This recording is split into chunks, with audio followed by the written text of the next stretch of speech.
day of March 2024. Good morning, Trinidad and Tobago. This is news to 6 a.m. on News Power Digital.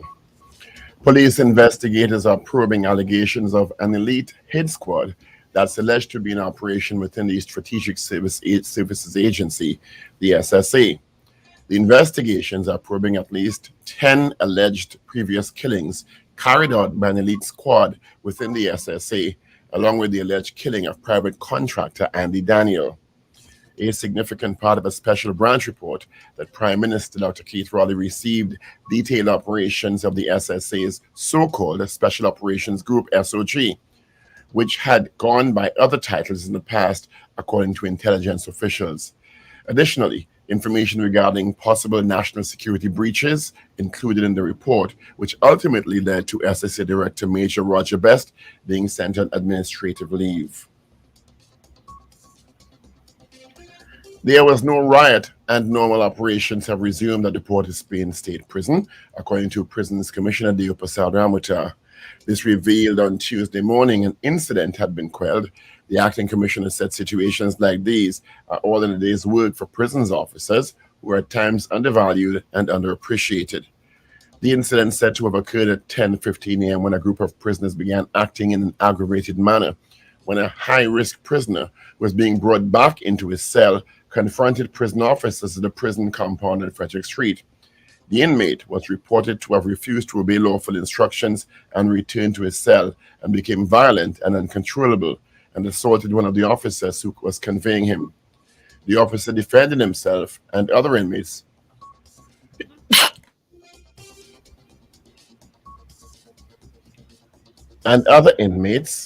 rallied around their fellow inmate, causing a fracas. In the aftermath, 11 people, including 6 prisons officers, were taken to the Port of Spain General Hospital for medical treatment. All injuries were said to be minor. Opposition leader Kamala Prasad-Bissessar is threatening Mayo MP Rushton Parry with expulsion from the party if he begins to vote against the party line in Parliament. Prasad-Bissessar spoke frankly about the latest internal discord after Parry, on a public platform last Friday, issued a call for the UNC's executive to respect the voice of its members and call the party's internal elections, which are due by June. Given the friction between Parry and Prasad-Bissessar since the former's announcement, the media was asked what relationship would be like leading up to the next general election. Addressing Parry and any other potential dissidents within the party, Prasad-Bissessar said, "So far, they have not exhibited any divisions in the parliament and have voted along party lines. I don't know if he's one of those who's spoiled their ballots for the election of the president, Christine Kangaloo, but in the parliament so far, they've gone along with the line put forward by the chief whip." Prasad-Bissessar believes that the timing of Parry's statements is not by chance. She questioned if Parry is being used as a puppet by the ruling PNM to destabilize the UNC. A local government by-election will have to take place in the Princestown Regional Corporation to determine which political party will take control of the Lengua Indian Walk District. Yesterday afternoon, a 3-judge panel of the appeal court in Port of Spain unanimously dismissed an appeal by the UNC, which contended its candidate ought to have been declared winner in the district following the last local government election in August 2023. Dismissing the appeal were Justices Charmaine Pemberton, Vashish Kukaram, and Carla Brown Antoine. All 3 justices agreed to the initial findings of the High Court Justice Marissa Robinson, who ruled in January that the petition had no merit and had to be dismissed. Unlike other court matters, election petitions do not proceed to the Privy Council, meaning yesterday's decision was final. Government is closer to finding the owners of the Gulfstream barge which caused the massive oil spill when it sank off Cove Estate in Tobago last month. This from Energy Minister Stuart Young while speaking yesterday at the Magdalena Grand Hotel in Lowlands during the launch of the public CNG station in Tobago. Young said, quote, "And just to remind people, there was something that had absolutely nothing to do with us in Tobago or in Trinidad. The owners of the vessels seem to have disappeared off the planet, but we're still tracing and tracking them." He said he got an update from the Ministry of Works and Transport on Monday, which were in hot pursuit to find the ownership of the vessel. And finally, Maryland Governor Wes Moore says the major bridge in Baltimore, which collapsed into the Patisco River on Tuesday will be rebuilt in a way that remembers the people this tragedy has impacted. U.S. President Joe Biden says his government will cover the entire cost of rebuilding the bridge and getting the port functioning once again. The bridge snapped and plunged into the water with vehicles and people after being struck by a cargo barge. And that is news to 6 a.m. right here on News Power Digital. We'll have major news coming your way at 7 a.m. Good morning.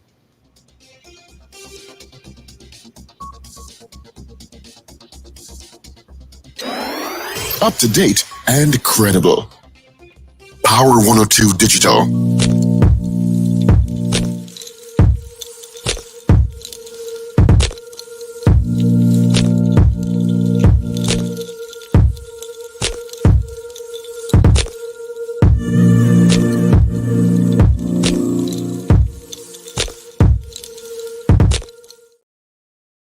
Good morning, neighbors. It is Hump Day Wednesday. Yeah, the 27th day of March. Yep, the last Wednesday in the month of March 2024. Thank you so much for joining us. So on the show this morning, we have Paul Richards, Super Paul. We got Wendell Stephen, who just popped in. We have Richard Ragoobarsingh. We'll do that shortly. We got Shade. We got Ruben. My name is Steve Khan. All right. Quickly, let's see if there's any issues on the highways and on the byways. I am not saying a thing. Little volume, but that's about it. East, west, north, and south. Yeah, nothing really to tell you about. Okay. It is 22 degrees at Piaco International Airport, 24 at Crown Point. And let me say good morning down to you, Dr. Paul Richards. Good morning, Steve. Good morning, Wendell. Good morning, everyone. Morning, guys. Morning, gentlemen. Good morning, Trinidad and Tobago. And good morning, listeners and viewers. Yeah. All over the globe. You forgot that. Yeah. All over the globe. This messed up globe of ours. All right. Let's see who sent us hellos first thing this morning via Facebook and YouTube. Let's say good morning going out to Oliver Man Warren, DJ Ray out in Tampa, Maria Celia, Anthony Tinto out in Ontario, Canada, Garth Celia in Valencia, Wendy and James out in San Juan, Boy Bedesi, Sasha out in London, D. Pierre, Wayne B. in Covington, Georgia, CJ out in New York, Rena Boodoo Jennings, Carol Guevara, it's Hump Day Carol, Hilda Wells, Josie Richardson, let's see, John Keto, Gloria Gray, Michael Robinson out in Yokohama, Japan. He says, morning guys from Taiwan, doing my thing. All right, Michael Robinson. Trinidad Margot, Slick Money Grip, Adrian Cotto, good morning to you. Wow, look at messages. Nikisha Pierre in Brazil Village, JM, Patricia DeFore, Carl M. Jack, Mars versus Venus, Richard Pierre out in New York, good morning. GNC Auto Security, good morning. Let's see, is this Val? Morning to you, Val. And Michael, who's not in London, but is in the soils of T&T. Good morning to you, Michael, and welcome. Kevin Springer, DL. Morning to you guys as well. Oh, lots of messages saying hello. Susie B, morning. Some new names too, eh? Yeah, it's Hump Day Wednesday. Who's Kevin Springer? He always puts up share the live, please. Who's that? I don't know. He continuously puts it. I've noticed that for the last week or so. No clue. Whoever Kevin Springer is. Anyway, let me say happy birthday to my cousin living out there in the United States, Wayne Walcott. Happy birthday, Wayne. Wendy Lois, who is an activist too. She lived in St. James at one time. She's also abroad. Raul Edwards, former councillor for Port of Spain, Kino Romeo. He is celebrating his birthday today. Nick Suraj, Natasha Grimes. Natasha Grimes is from down San Fernando side. Happy birthday, Natasha. And Chuck Gordon, he was a Calypso Monarch? Yeah, Chucky, yeah. Yeah, he was a Calypso monarch too. His birthday is today. Happy birthday, Hey, Chuck. man, happy birthday, you Chucky. He lives in the Yeah. San Juan Barrett area. So happy birthday to you, buddy. Today is also the birthday of Mr. Rene Degan. Rennie He's the the man in Gans. charge of Kiss Kiss. Baking Company. Yeah. Right, Kiss speaking. I Yeah. remember the name. Actually, he's not in charge of Kiss Speaking Company, Steve. What is He's he? not there anymore. He's in charge of the marketing department of Kiss Speaking Company. He was in charge of the marketing, but he's now the managing director of Kiss Baking Company. Really? Yeah, while I now. stand corrected. So you're saying Steve is right? I'm Sounds saying like I was incorrect. It sounded like you want to apologize to Stephen. It sounds. I think I was incorrect. What? Always sweet, you know. Anyway, Sounds like I was incorrect. that's all right. You've been incorrect before, and you'll be incorrect again. As we all have been from time to time. But for certain. Let me send him a WhatsApp and tell him happy birthday. Eh. And Chucky as well. Well, I see I went toe to toe with that gentleman yesterday. I'm afraid to describe him, you know. But I listened in shock when he said, you have to compromise your ethics to get things done sometimes. There's nothing he said that surprised me. I said, what did he just say? There's nothing he said that surprised me. Nothing. No, man. You could come. You could make certain. You compromise your ethics. Let me summarize it in 60 seconds for you. Watch. If you have an objective, which is a better Trinidad and Tobago, that is my objective. You'll have to do what it takes sometimes. And when Bastio Pandey said he had sliding morals, that politics required him to sleep with the devil, I understand it. Sometimes you have to go to hell for a heavenly cause. Are you willing to sleep with the devil for the cause? I've been a whole lot of times. Huh? What? But what do you say? What's that? You've been Could you repeat that for us, please? You didn't get on the recording? In my mind, I wanted to choose the word. Say it again. Oh. Say it again, Philip. Say it again. I've been a whore. Oh, your father. You know, I didn't even flinch at that one because I knew he is. So I didn't even admit that. But when later on, I think he said you have to compromise your ethics. I said, wow.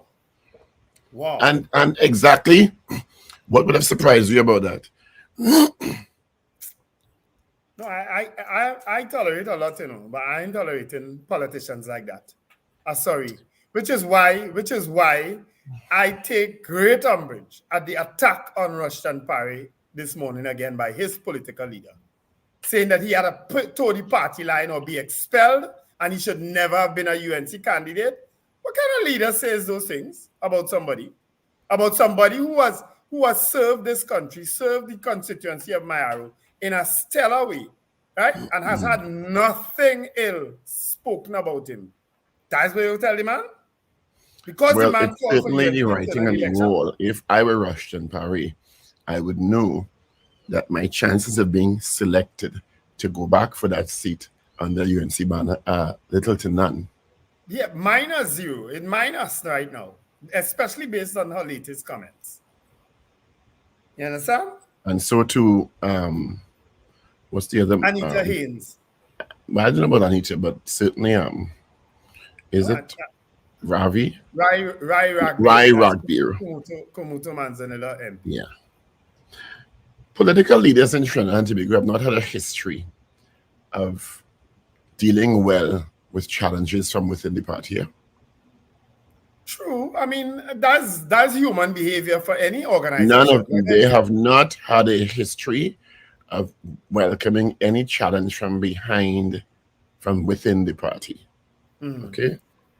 If you seem to in any way challenge the leader, you may not be expelled, but you'll certainly be sidelined.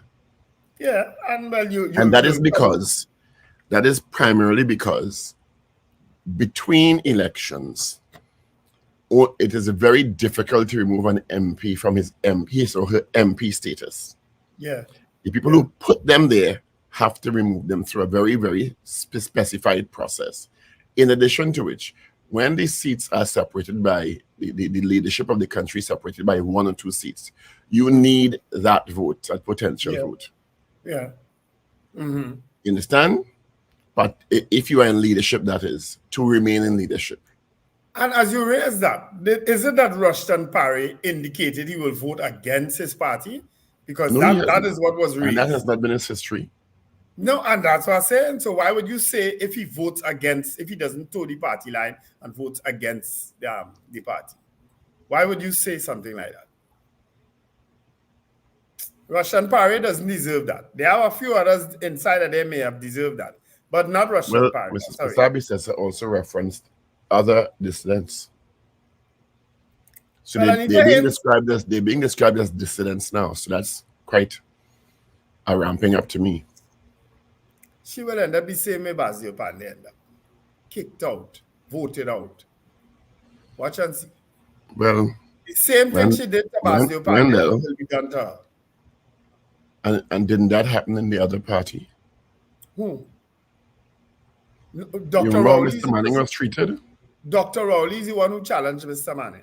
Yeah, but I'm talking about the way Mr. Manning was ran from Balize House that night. Well, you know, you're saying that I saw one person getting on like an idiot in Balize House, right? That day, I didn't see one person because I was there. I was there. Well, maybe we saw something different on television. Okay. Maybe we all saw something different, but what we saw was not nice and it wasn't one person. I agree it wasn't nice. I agree it wasn't nice because I was, as I'm telling you, I was actually there. It wasn't not nice. One person. It wasn't nice. And I don't know why you bring up that, because Mr. Manning, God rest his soul, is dead and gone. Leave him be now. We are comparing how some leaders are treated. You can't tell me what to bring up or what not to bring up. I didn't. You're so sensitive, so. Asleep. I don't know why. And you know what? Let me tell you this morning. I don't know why people feel there's this need to balance this conversation, balance a conversation when I talk it. Everybody's feeling need to balance a conversation to bring up things with the PNN. When I talking about the UNC, Mrs. Prasad Bisesa will end up the same way, get the same thing done to her that she did to Basdio Pandey. She lucky to have a Jack Warner around again because it would have been done already. After 2 election losses, well, after this third one that come in, for sure it will be bitter and rancor. Watch and see. Yeah, just sit down there and listen sometimes. I like that. That's why you're alone now. It's quite... Who say I alone? That's why you're alone now. Who say I alone? That's why you can't sleep in the night. And you have to 3 o'clock in the morning. I've never been able to sleep in the night. Yes, that's why you're alone now. You're upset. So they're going to hash them out. So they're going to hash them out. But Wendell, sit down and hash them out. Don't say that thing. I like that. That's why you're alone now. And talking about leaders, Dr. Rowley really he was impressive last night at the conversations with the Prime Minister. I thought he was talking slowly and measured. He took his time in explaining certain things last evening. And he was very patient with people, as opposed to sometimes, he's get a little agitated. He was very patient. And I thought the information that came out of the conversations with the Prime Minister last evening too, they were very excellent points. A few people get up and stroke his ego and make him feel nice. But generally, I thought the information that came out of the conversations with the Prime. You have any clips for that, by the way? Are there any clips from conversations with the Prime Minister last evening? Senator Dr. the Honorable Paul Richards. You finish? You finish? I thought I'd take a nap. While you were going on your session, I thought to take a little nap. You have a partner, DL, whoever DL is. DL, and you're right. This show has always been balanced, and it will remain so. Trust me. Paul and I just like to tease one another when we read. And y'all, we're not taking it personal. We're good, you know. Wendell and I good. Yeah. We don't have boring show, so we just go at each other sometimes. Wendell likes confrontation, you know. Oh, yes. It excites him. Of course it does. You don't want no docile interaction. He like you to challenge him. No, I'm not lying down there. I want to lie down here. Leave me alone. No, I don't want to do that. I want to do this. No, I'm not putting on them handcuffs tonight. No. I'm not in the mood for that. Put the gun to my head. Put the gun to No, Wendell, no. Toy gun Paul. Please withdraw. Please withdraw. Toy gun Paul. Please withdraw. You went too far. No. Anyway, but I thought the interview with Anita Haynes, I enjoyed it. I always admire Anita Haynes. When she was just PRO, I'm sure Steve could remember, we used to interview her quite a bit. That was in studio interviews, and I said then that she should be a candidate for the UNC. UNC would be foolish not to use her as a candidate. You know, and they eventually did. I don't think she got the support of the person she replaced, because I think he wanted someone else. That was Dr. Rambachan, right? So, but she is the MP for Tabakit. That is 2 terms. When she got in there, was it 2015 still? This is the first term. She was a senator before. Right, she was a senator before, right? So 2020 she got in, and I'm happy for her, but it looks like she'll also be sidelined. I don't think that she's one of the favorites now with the leadership, because she's never been one to be disrespectful or an attack dog. However, she's very strong and convicted in her perspective and extremely articulate. Mm-hmm. To me, she's a great asset to the UNC. And she's liked across the board. So yeah, she is. So she's never descended into gutter politics, and I don't think she ever will. No. But she can make a very strong point, and she's a very good debater. Yes. So I think she's an asset, but sometimes I think the attack dog type personalities on both sides are the ones that get favor with the leadership. You know? Yeah. Because they serve an important purpose in our environment. You know, interesting Express article this morning. Police investigators are probing allegations of an elite hit squad that was alleged to be in operation inside the SSA. Let me tell you something. I told you about the information I have about that situation and why the Prime Minister acted. Well, a question was asked last night to the Prime Minister. That's why I saw you don't have any clips about that particular hit squad in the thing. I don't know how they may not have used those words, but he said that the evidence is unearthing thus far that there were people in the state machinery who were acting out of what? Well, I'm saying acting against. They ran rogue. Yeah. He responded to it, and he said the investigations are continuing. That's why I told you. The information I have is that there were things going on in the SSA that did not seem to be in alignment with the law. Yeah. Or the authorities, the line of command to the Ministry of National Security. Let me put it that way. Because the SSA is not the police. Yeah. You understand? Yes. So the SSA can't do what they want. Not that the police could do what they want either, but you know. And some very disturbing things were clearly happening in that SSA under its substantive leader. Yeah. And what's even scarier about it is that it links to a church. A church. No, that is not the most scary thing, Wendell. The most Uh-huh. scary thing is being linked to 11 alleged killings. Oh, it's 11 now? Yeah.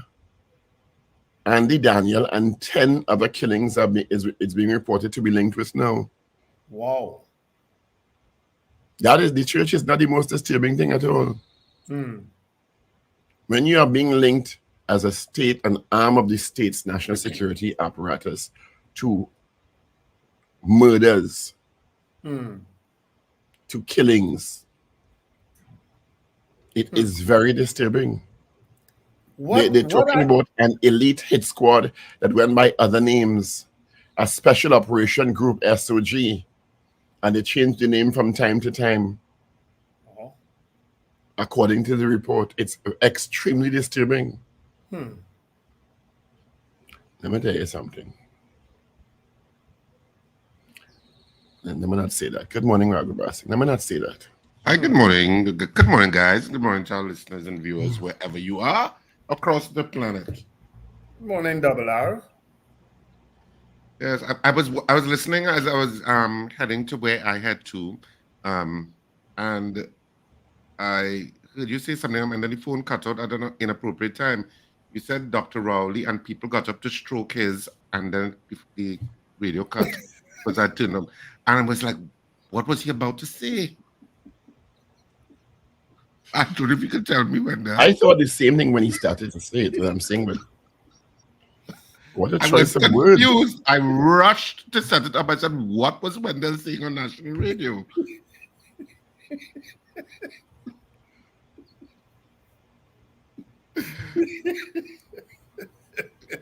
I was saying, but I can't think of what. What did you think I was going to say? I didn't know. I say it's here, but then I said, Dr. Rowley doesn't have any here, you know. So I don't know. Did he mean pat on the back? What was going to be stroked? Or what was stroked? Oh, gosh. Listen, And in a public forum, no doubt.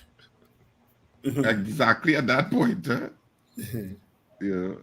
You know what is also worrisome about what's coming out of that SSA / church / whatever else was going on, land issue, is the fact that there are reports that the pastor returned guns to the SSA.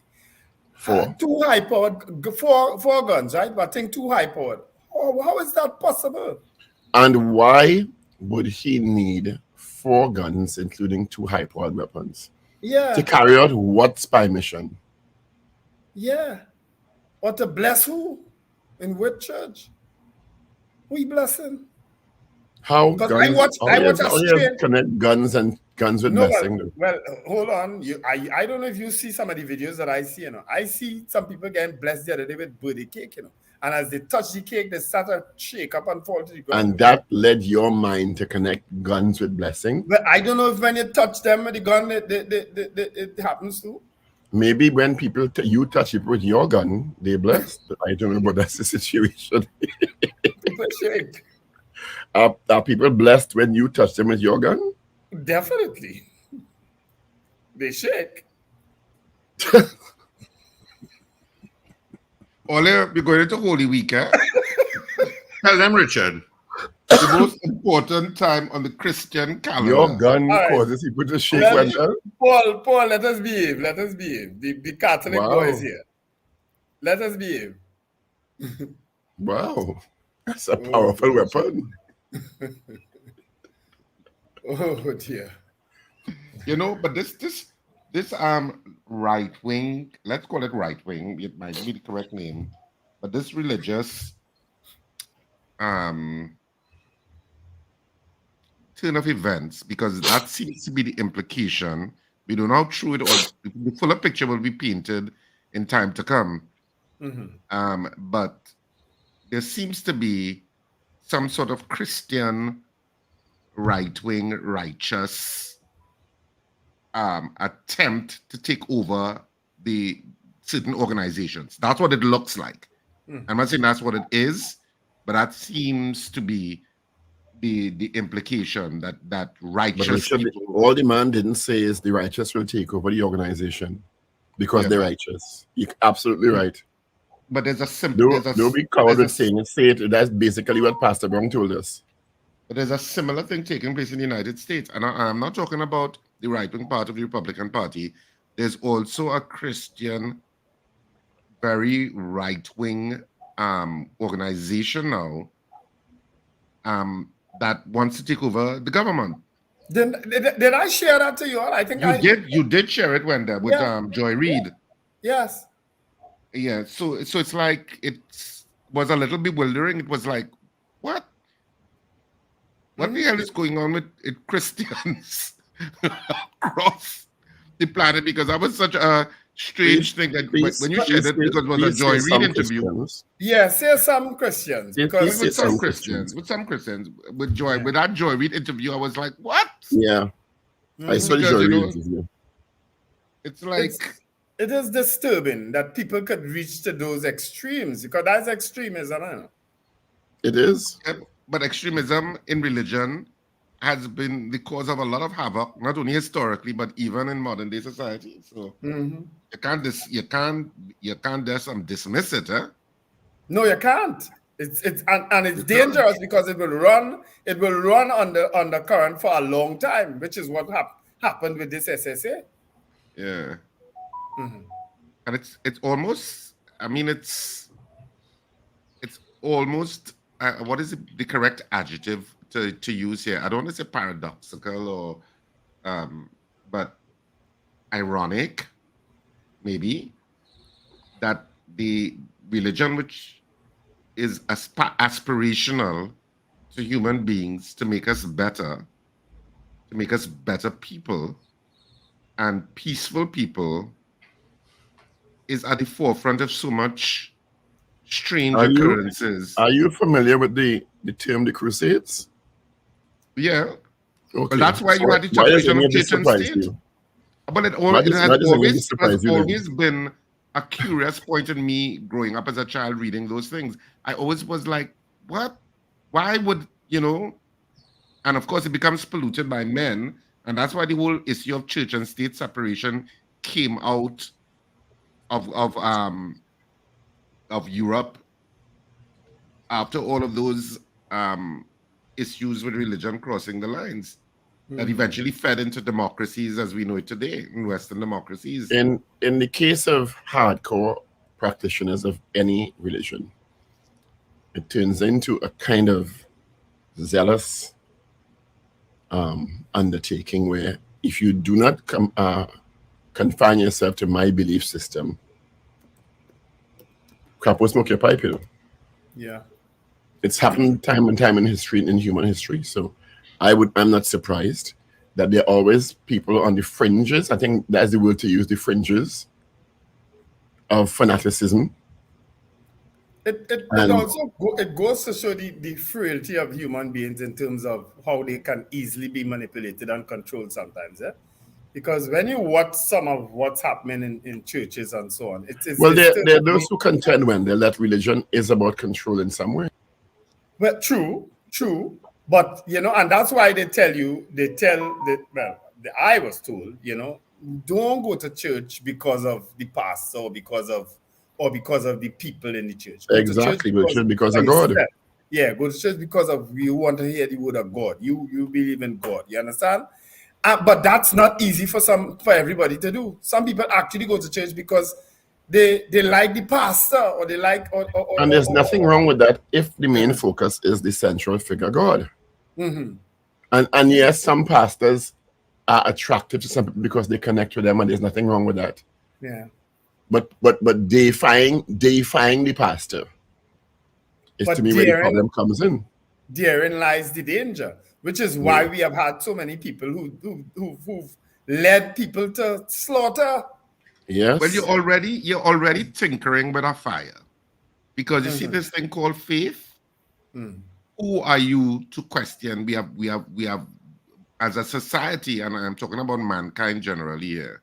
When people say they have faith, they become, a lot of countries make it an untouchable thing.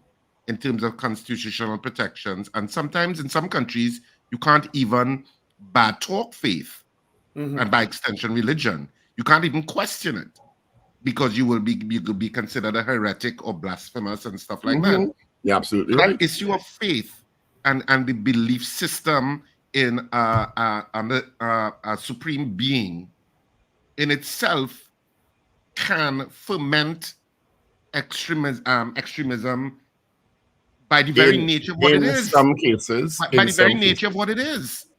In some cases, and then there are people who believe, like myself, and I think Wendell, who are very balanced, and although we believe in a supreme being, we're not extremists. Yeah. So in some cases, Trinidad Margot, it can lead to that in some instances because human minds are a variety of minds and some are more easily influenced to the extreme side than others. Yeah. And Trinidad, I'm just responding to Trinidad Margot. I would have observed that myself, where the slaves were right underneath the church.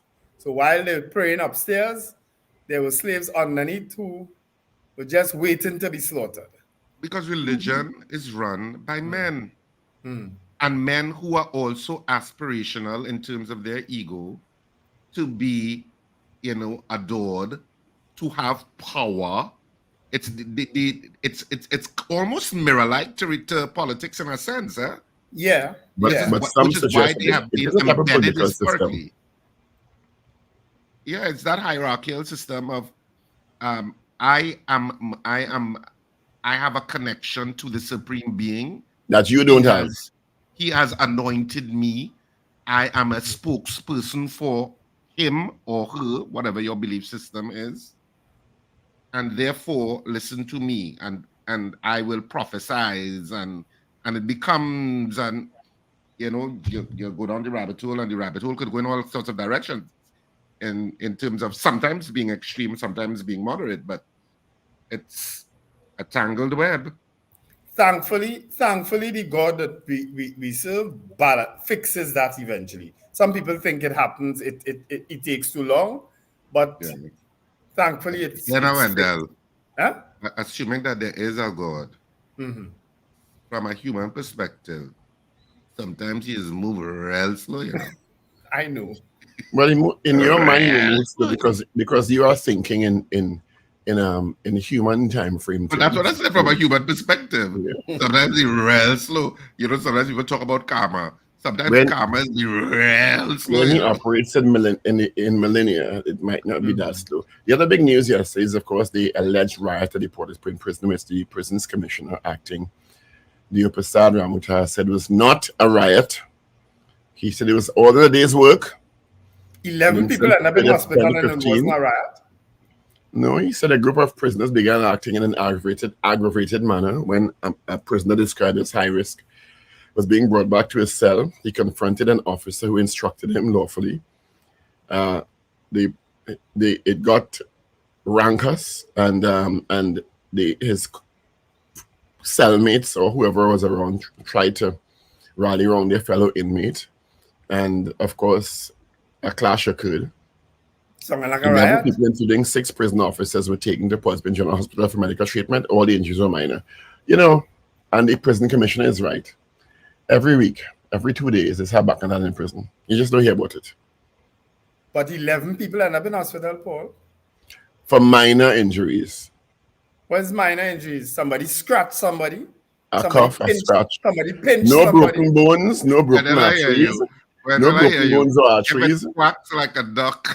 And Wendell, given your proclivities, the same injuries could occur with you in love. Hold on, wait. So we're talking about a scratch or a pinch or maybe a bite? Minor injuries, bite, scratch, cough. Pinch? Minor injuries mean no broken bones or a lot of blood flowing.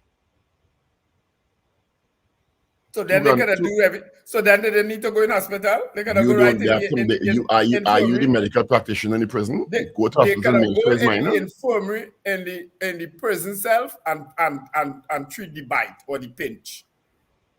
Well, how they maybe they couldn't handle 11 people. Anyway, we interviewing the Prisons Commissioner this morning, not so? Yeah.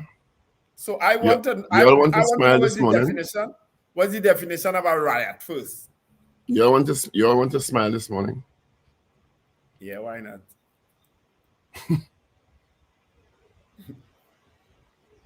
Oh, I saw this.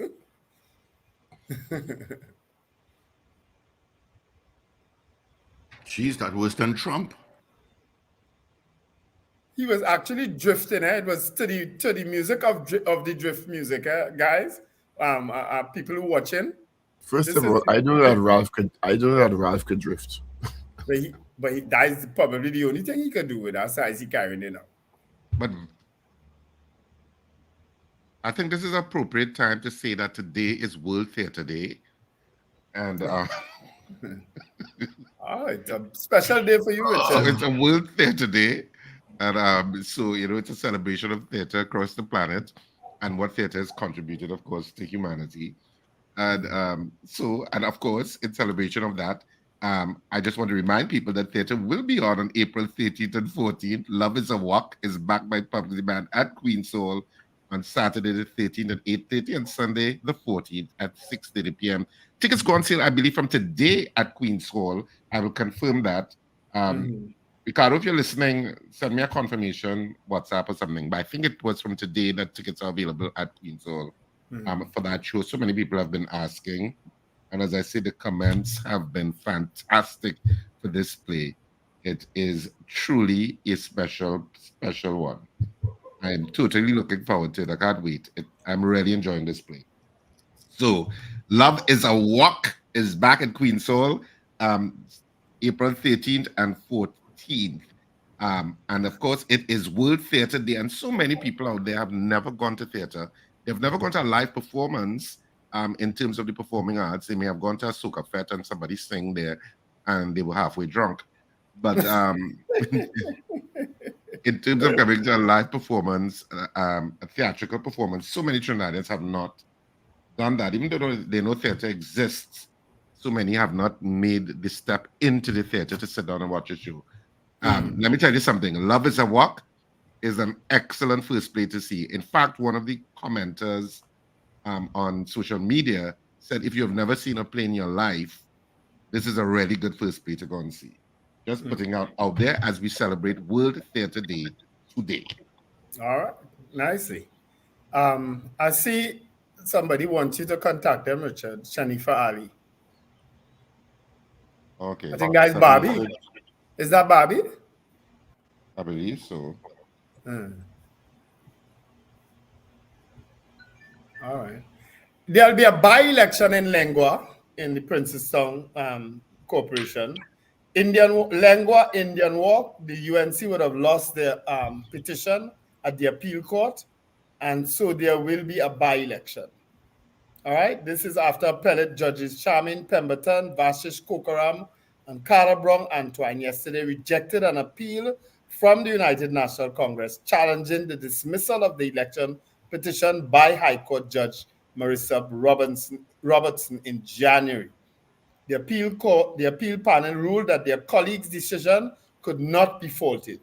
In our view, the trial judge was not plainly wrong in her interpretation of Rule 93 of the election rules, Justice Kokaram said in a written judgment. All right, so there will be a by-election in the Indian Walk, Lengua district of the Princestown Regional Corporation. All right, it won't change the result of the overall election in that corporation, right? Because the UNC is in charge. The previous chairman still is still in charge until, of course, this by-election is settled, and then they will go on to elect a chairman and so on, right? But a by-election is coming. So either one way or the other, we're going into election campaign with the PNM and the UNC again. Right? So prepare for it. Is it that only the PNM and the UNC can enter that by-election? No, well, I don't know if there were other people in it. So I guess anybody can. That's a good question. Once it's an election, anybody could register into. Yeah, so that's a good question. I'll message. Who has papers? I do. I'm the responsible one. I'm the one that has. Yes. Go ahead, sir. I'm too tired today to even argue. Oh, good. So I'll start with the Trinidad and Tobago Newsday. Wednesday, March 27, 2024. The main headline in the Newsday today: Brawl prompts prison reform calls. Let us hire our own. That's, so it's not a riot, it's a brawl. Brawl, yeah, prompts prison reform calls. Let us hire our own. That's the main headline. Subheadlines: PM businesses to partner for CCTV cameras. I thought we were already putting out CCTV cameras. Oh gosh. No, someone came up in the conversations yesterday. He was wearing actually a Tunapuna police station t-shirt. I gather he was a police officer. I didn't actually hear his entire contribution because I was on the phone at the time. But the Prime Minister responded to him positively about what he said concerning cameras. Well, I know the business community in Tunapuna had partnered with the police to put up cameras. Mm-hmm. So they have done that, I know, in the Tunapuna area. But we'll have clips. I don't know what's happening. Yeah, we'll have clips of this. We'll have clips of the conversations eventually, people. Don't worry. Yeah. I don't know what's happening in Arima in terms of... Well, I know Arima has cameras, but I don't know what's happening with the business community and the police in Arima. In fact, I really don't know what's happening in Arima. A bridge disaster. The steel frame of the Francis Scott Key Bridge sits on top of the container ship Dali after the bridge collapsed in Baltimore, Maryland. That's the main picture. And pet owner sues over OD death. So that's an interesting one. OD so death? Pet owner has sued over an OD death. What is an OD death? Isn't it like a drug overdose? Okay. I'm guessing. Is that what it is? So it's on an animal then? A pet owner from Trin-City has initiated legal action against the veterinary clinic for medical negligence after her pet dog, a purebred teacup Maltese, died under their care. Attorneys for the pet's owner have written to the clinic and its attending veterinarian after the dog, Kalel, died. Oh. So that's just a brief... That's the beginning. Oh, it's a cute little dog. Yeah, those dogs nice. If you see it, it's so cute. And they don't shed. Yeah. Losing a dog is like losing a member of your family, you know. Don't underestimate that, man. No, I know that. I know that for sure. Yeah. On the back page of the Newsday today, T20 World Cup run fest expected. CWI aims for batter-friendly Caribbean pitches. And TTCWI under-15 title defense starts with no result. That's on the front and the back of the Newsday. Moving on to the Guardian for today, the Trinidad and Tobago Guardian. Kamla lays down law, tells Parry two-party line or face expulsion, accuses him of being a PNM infiltrator, says he should never have been a UNC candidate. So the gloves are off if they were ever on, in terms of her reply to him. 11 hurt in prison row.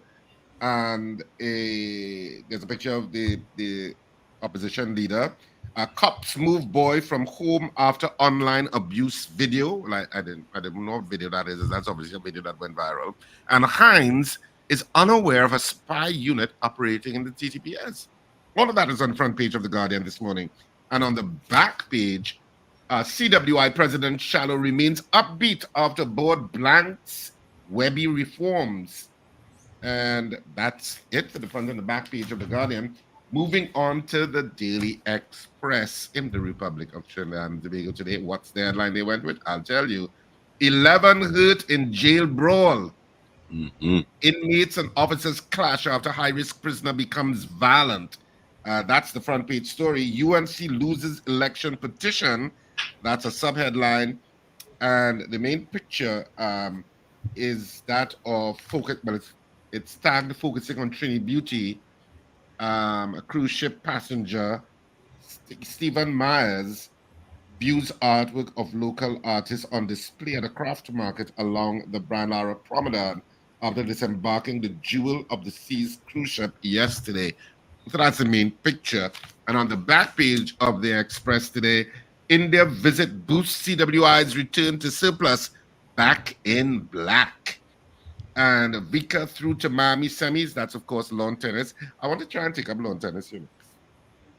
I've never played lawn tennis in my life. I know my father was a pretty good player. And yeah, mine too. I'm thinking of getting some lessons. You have to move on the court, right? I knew somebody was coming with that. What the hell is that? He just tell you there, Richard? I don't understand what he means. On national radio? Yeah, you better go and take some tablets and really try and get some sleep, eh? You have to move quickly on the court. You have to actually run behind the ball. You know that, right? You ever play lawn tennis in your life?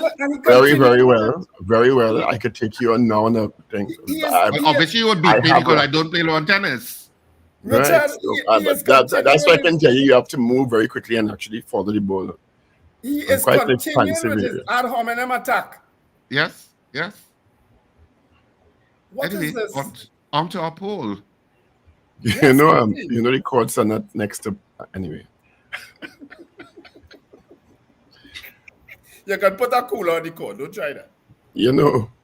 Just before we do the question, there was a motion brought by Senator Vera last time. We were talking about commissions of inquiry and why we need them in Trinidad and Tobago, and how information regarding major incidents come out in Trinidad and Tobago so slowly.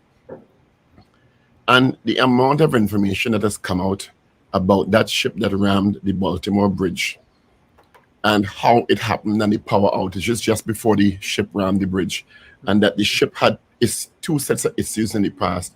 The amount of information they gathered in a very, very short time investigating these things, compared to Trinidad and Tobago, where months and years go by and and there's a commission of inquiry and nothing will come out of it. Well, even analyzing the fuel of the ship. We still don't know who owned the ship that spilled all the fuel the other day. Minister Stuart Young said they're getting closer to finding the owner. I don't know what that means. I bet you they bring this man to justice. They do something about that ship that rammed Baltimore Bridge before we even know who owned the ship that spilled the fuel.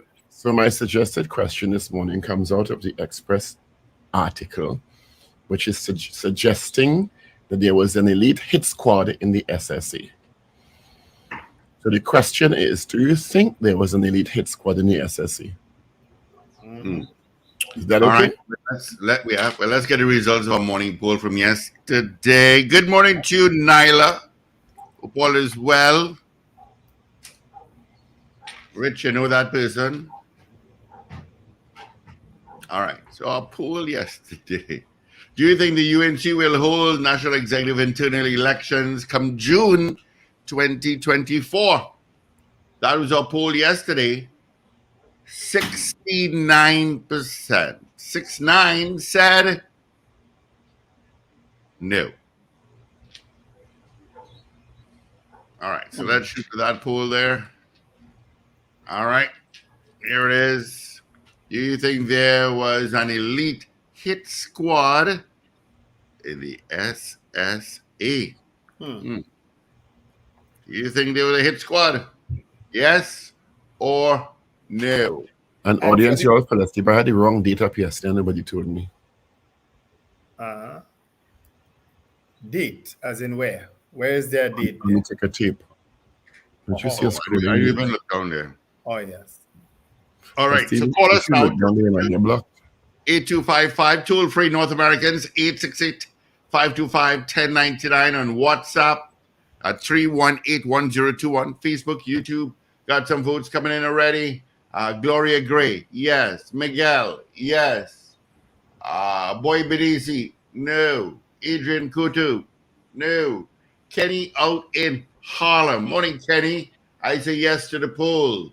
Lester Craigwell, yes to the poll. Julia S. Batiste, yes. Good morning to Dan Raj, Sankofa. Let's see. I have got Jaron Joseph saying yes. I've got Captain Run. Morning, Captain Run. Where in the world are you today? Captain Ron says yes. Michael Robinson out in Taiwan says yes. Wayne B, yes. Let's go to Grandy. Morning. Good morning, gentlemen. Sandy Grandy, yes. Thank you. Mr. Grandy? Yes. Hello? Was there a riot in the prison yesterday or a brawl? How would you describe it? That would be considered a brawl. A brawl, okay. Thank you. Yeah. Riot is when you beat people and people died. Oh. All right. Okay. Thank you. Ready. Let's see. Carol Guevara says yes. Slick Money Grip, yes. Val, morning Val, says yes. Trevor and Arima, morning Trev, yes. St. Anne's, Cascade St. Anne's says yes. Wayne Joseph in Ontario, Canada says yes. Do you think there was an elite hit squad in the SSA? And for the members of the SSA who listening, you feel free to vote too. Eh? I know quite a few of you all listen. All right. 222-8255. Toll free North Americans, 866-525-1099. Are those locally? 222 Paul, I really wish you you could have found. I think I sent a clip, the clip for you, where somebody suggested where to find the response he gave to that question from the SSA last night. The Prime Minister, that is. Oh, I saw you send it via WhatsApp. Yeah. Yeah. Carl M. Jack says no. Rita Boodoo Jennings says yes.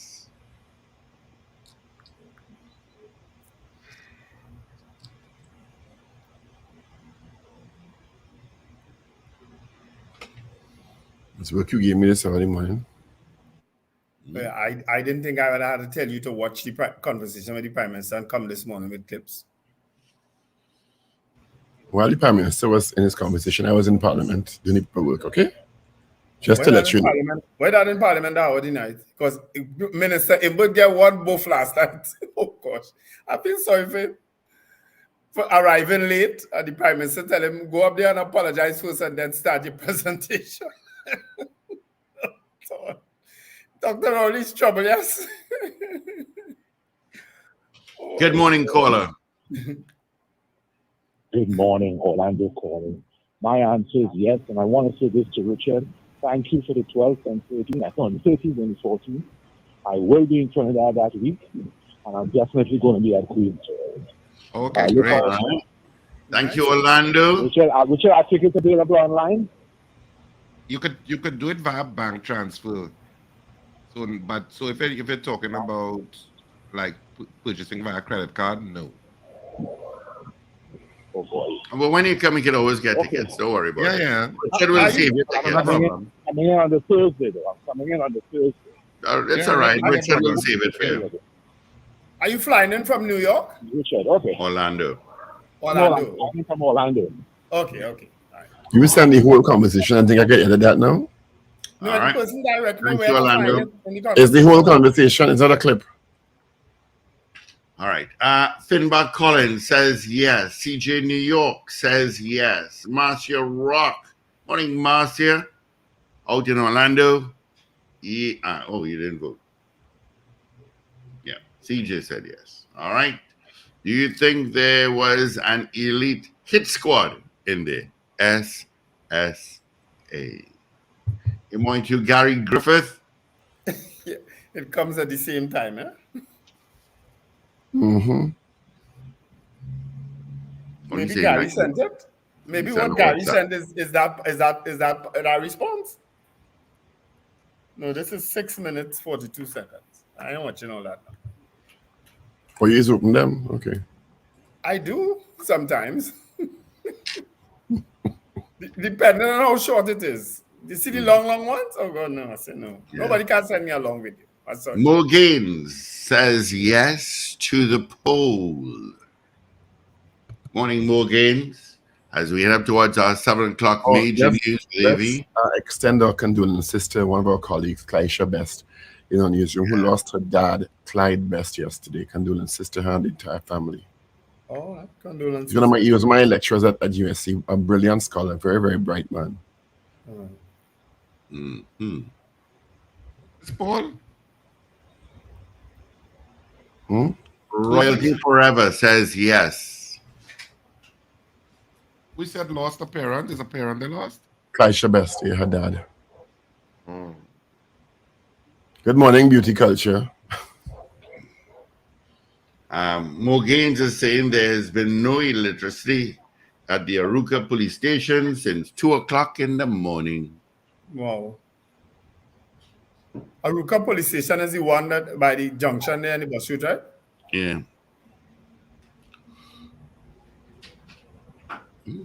She's out in denim today. Look at Evie. Look at Evie. What is wrong with you? Nobody knows.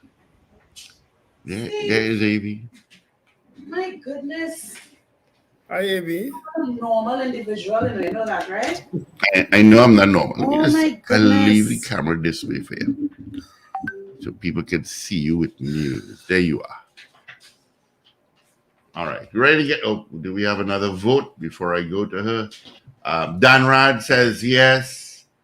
Right. Okay, so let's get into our major news. All right. Evie is in. This is your news bulletin from Power 102 Digital. At Port of Spain prison, police investigators probe allegations of an elite hit squad in the SSA. Opposition leader threatens mayoral MP Rushton Parry with expulsion from the party if he votes against the party lines. EBC pleased with Court of Appeal ruling in the local government petition filed by the UNC in the electoral district of Lengua Indian Walk, and the U.S. president reveals collapsed Baltimore Bridge to be rebuilt. Details in a moment.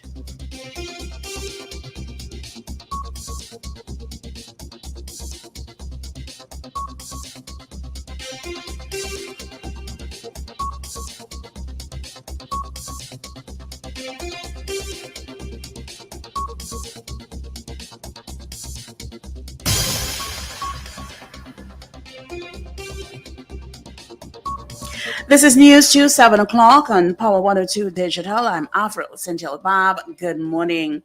Normal operations have resumed at the Port of Spain prison, according to Prisons Commissioner Dio Prasad Rambuta.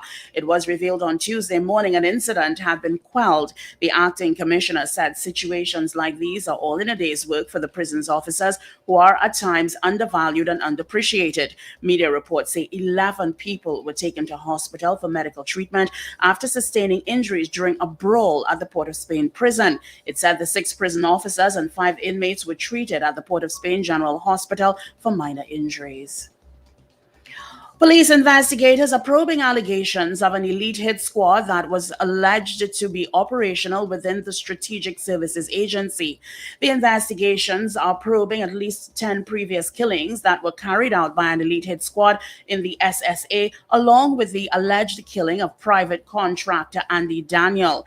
A significant part of a special branch report that Prime Minister Dr. Keith Rowley has received detailed the operations of the SSA's Special Operations Group, which has gone by other titles in the past, according to intelligence officials. Additionally, information regarding possible national security breaches was included in this report, which ultimately led to SSA Director Major Roger Bass being sent on administrative leave.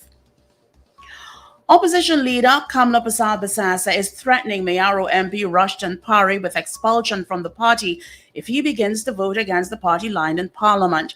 Persad-Bissassa spoke frankly about the latest internal discord after Parry, on a public platform last Friday, issued a call for the United National Congress executive to respect the voice of its members and call the party's internal elections, which he said are due in June. Addressing Parry and any other dissidents within the party, Persad-Bissassa said thus far they've not exhibited any divisions in the parliament and they've voted along party lines. However, she said she did not know if he was one of those who spoiled their ballots for the election of the president, Christine Kanglu, but in the parliament thus far, they've gone along with the line put forward by the chief whip. However, she said, quote, But the day they should break the party line, the party's constitution is very clear again on what would be the consequence. They will be expelled from the party, end quote. Basad Bassas admitted she believes the timing of Pari's statements is not by chance. She questioned if Pari is being used as a puppet for the ruling People's National Movement to destabilize the UNC. The Election and Boundaries Commission says it's pleased with the Court of Appeal's decision to uphold the ruling of High Court Judge Justice Marissa Robertson in the election petition filed by the United National Congress against the EBC in the electoral district of Lengua Indian Walk in the 2023 local government elections. Chief Election Officer Fern Nasi Scope says, notwithstanding the adversarial nature of litigation, the Commission acknowledges all political parties as important stakeholders in this country's democratic process. Nasi Scope said both High Court and Court of Appeal judges ruled that the EBC acted correctly and in accordance with the law in the circumstances. With respect to statements made by judges in both the High Court and Court of Appeal regarding the EBC's conduct in this matter, the Commission will review these comments in earnest and make the necessary adjustments in its operations for future elections. The law provides for the three entities to conduct interceptions of private communications. They are the Commissioner of Police, the Chief of Defense Staff, and the Strategic Services Agency. Minister of National Security Fitzgerald Hines provided the information in the Senate on Tuesday. It came in response to a question from the opposition, which asked the minister to confirm yesterday's newspaper reports that a specialized intelligence gathering unit attached to the special branch of the TTPS has the capacity to carry out interception of private communications. The opposition also asked the government to provide the legal authority of the research and analytical unit of the TTPS to engage in widespread surveillance and interception of citizens' devices. Mr. Vice President, as I earlier indicated, the law of Trinidad and Tobago, the Interception of Communications Act, allows for and prescribes the circumstances that will permit three entities, the Commissioner of Police, the Chief of Defense Staff, and the Strategic Services Agency to conduct interception of communications like all other countries that possess it for the purpose or purposes of attacking, solving, preventing crime. You are listening to news on Power 102 Digital to 7 o'clock. Divers are expected to resume the search for 6 people who are missing, presumed dead, after a bridge in the U.S. city of Baltimore collapsed on Tuesday. 6 people were working on the deck of the Francis Scott Key Bridge when it was struck by a container ship as it was leaving port. One of the missing has been named as Miguel Luna, originally from El Salvador, who was working on the bridge at the time of the crash. The bridge snapped and plunged in the Patapsco River on Tuesday at about 1:30 Eastern Time after the Dalai container ship crashed into it. The vessel had lost power and issued a distress call moments before, but was traveling too quickly to change course. President Joe Biden has stated that the U.S. government would cover the entire cost of rebuilding the bridge. Well, finally, here is weather news for the period today till midnight. Trinidad and Tobago, mostly hot and sunny conditions despite the low chance of the isolated afternoon shower. Generally fair and cool night. No surprises with your weather. Look out for a forecast maximum temperature of another hot 34 degrees Celsius at Piarco International Airport and 32 degrees Celsius at Crown Point in Tobago. Currently, the temperature at Piarco International Airport is 23 degrees Celsius. It is 27 degrees Celsius at Crown Point in Tobago. Recapping your headlines to 7 o'clock. Normal operations resume at the Port of Spain prison. Police investigations or investigators are probing allegations of an elite hit squad in the SSA.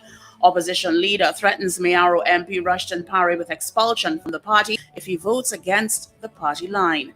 The EBC is pleased with the Court of Appeal ruling of the local government petition filed by the UNC in the electoral district of Lengua Indian Walk. And 6 people working on the deck of the Francis Key Scott Bridge when it was struck by a container remain missing. I'm Avril Sindhilbab. That was News 2, 7 o'clock on Power 102 Digital. Look out for more news in detail at 12 noon today and an update coming up at 8 o'clock this morning. For more details, log on to power102fm.com.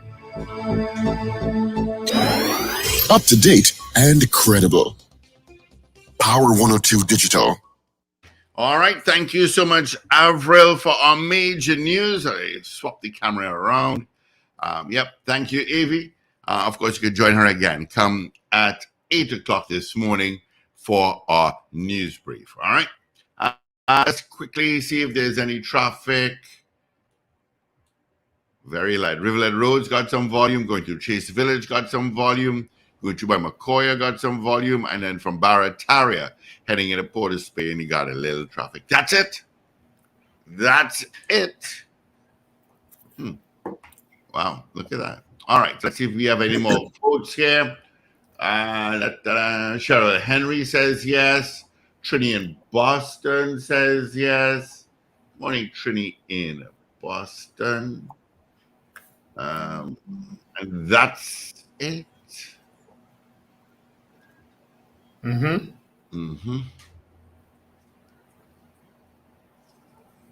He's tallying up. I know, I now remember I got a 6-minute message from a friend in Ghana, and I never responded to it. Anyway, our question this morning was, do you think there was an elite hit squad in the SSA? We had 28 people saying yes, 4 said no. 28 people said yes, 4 said no. And I'm sorry, as I say, we couldn't get the response to the Prime Minister for that particular question last evening, because he was asked that question and he did respond to it. He didn't break so many questions last night. No, well, of course, you know, he and this Gary war. And Rena, thanks. Rena said the guy wasn't a police officer, but he is a businessman in the area. But he was wearing a Tunapuna police station jersey. So that's what I saw, and I wasn't listening at the time, as I say. I assumed he was a police officer. All right?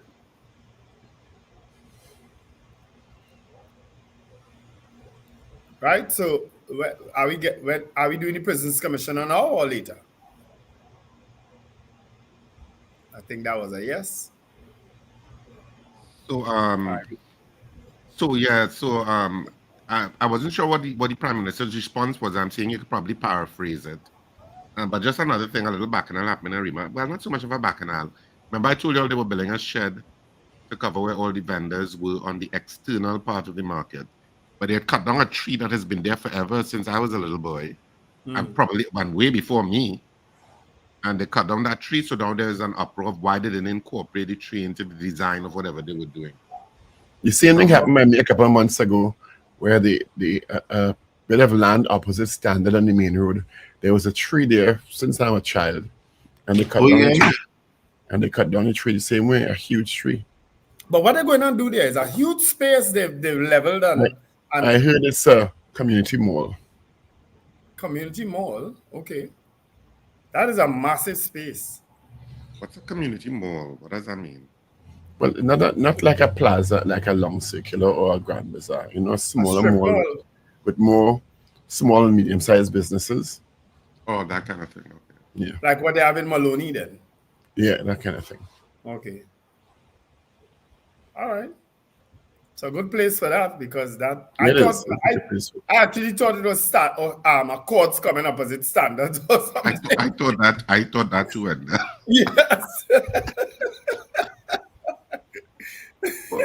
But standards just have a lot of people there. That warehouse place, that area there.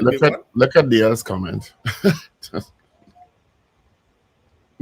don't know. Yeah, I have no problem with that. No, but look how she spelled forum.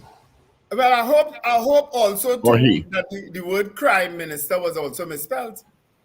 Yeah, and you need to be careful when you're typing. Come DL, you want some lessons? But I agree, but I talk about Monday Night Forum too, eh? I raise issues about Monday Night Forum here too. I am not afraid. All right. Well, gentlemen, we do have the Prisons Commissioner online, Mr. Ragoobarsingh Ramuta. So I say good morning to you and welcome. Good morning to you, radio station. Good morning to your listenership. Right. So thank you so much. Yeah, of course, thanks so much for joining us this morning. We appreciate you taking your time to speak with us. That's Richard Ragoobarsingh. We have Dr. Paul Richards, Wendell Stephen, and myself.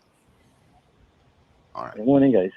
Good morning, Mr. Ramuta. Mr. Ramuta, how would you describe the incident at the prison? As a riot or a brawl? A fracas. Oh, we get a third word. A fracas.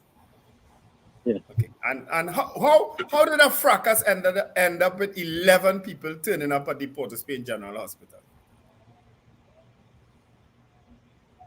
Force had to be used to restore order. With the end result, saw some of my officers being injured and some inmates being injured.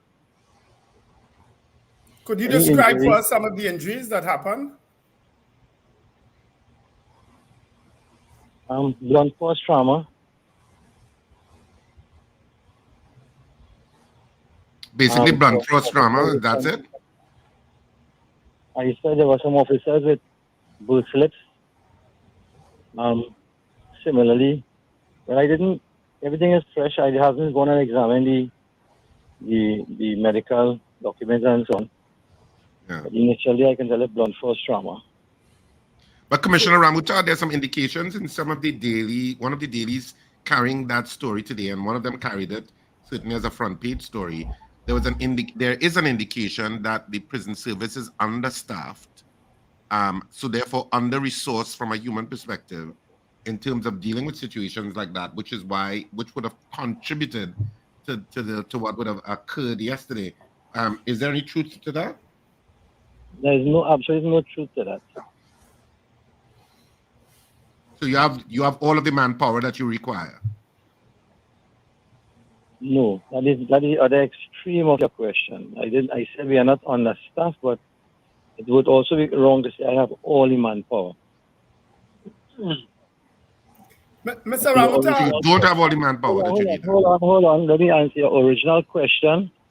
Is that we had lack of staffing would have caused what happened yesterday. That is totally untrue. So you're saying that you were adequately staffed? Is that what you're trying to say? You're adequately staffed? As regards to the situation yesterday, yes. Oh, okay. Commissioner Ramuta, good morning. Could you describe for us the events as to the information that you have so far, please? Yes, to the information I have so far, yes. An inmate would have been behaving very irate and disruptive. The officer attempted to calm him and have him return to his cell. For whatever reason he behaved like that is yet to be determined.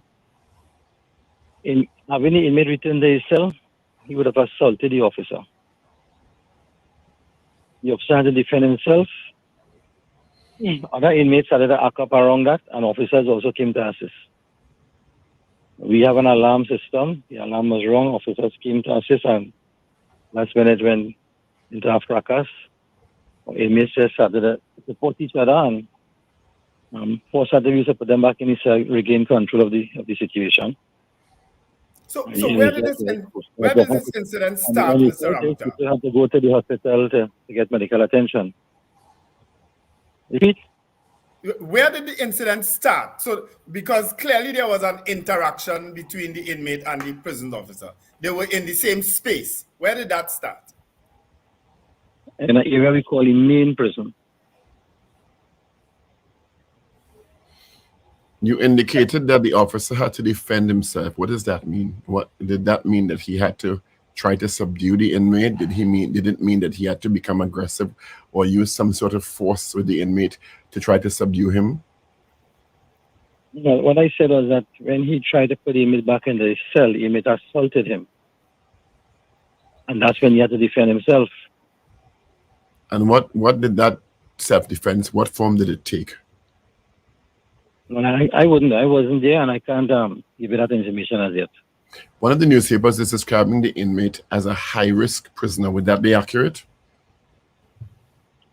Not the one that started the issue, no. So there were others who became involved in the fracas. That is correct. And including, I guess, the high-risk prisoners identified. Would that be correct? Yes. How many inmates would have started to rally to their... Hold on, let me correct that. I wouldn't say high risk, I would say a very high influence, very, very influential.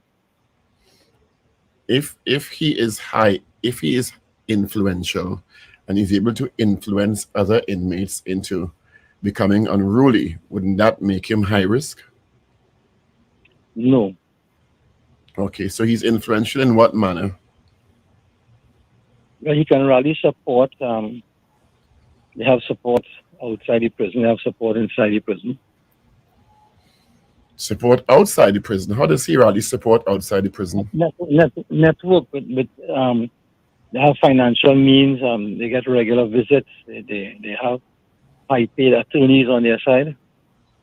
They have journalists on their side too. Oh, we're going down the road here now. So this inmate is, in your words, having influence inside and outside the prison walls, having financial resources, having attorneys, which is not against the law, and able to rally support inside and outside. And there's evidence of this. And are these attributes to this inmate a problem for the prison? Well, that adjective or those description I described those inmates, those are in the hundreds. So hundreds of inmates have high-powered lawyers and financial resources and influence inside and outside the prison. Is that what you're saying? Yes, that is exactly what I'm saying. And does this pose a challenge to the prison authority to manage? Yes, it does. In what way? Inmates who are influential are very crafty. They know the laws, and what laws they don't know, they are advised. They have means to get persons to really scrutinize our archaic laws and can beat the system. I don't understand what you're saying. Knowing the law in the country is everyone's right. So I don't understand how being someone knowing the law is described as being crafty. Could you explain that for us? And how are they able to beat the system if the law is on the book and they're using the law as prescribed? Then Mr. Richard, right? Yes. Right. I wouldn't go down that road this morning, Mr. Richards. But you open the door. Yeah, but I'm no longer going that. There are loopholes in the law. Mm-hmm. Such as? That's what I'm referring to. Such as? To give you an example right now, I wouldn't do that. I'm just saying there are loopholes in the law. There are persons who are crafty, and they have crafty lawyers to assist them with that. And crafty lawyers? What is a crafty lawyer, sir? We all know our laws need to develop.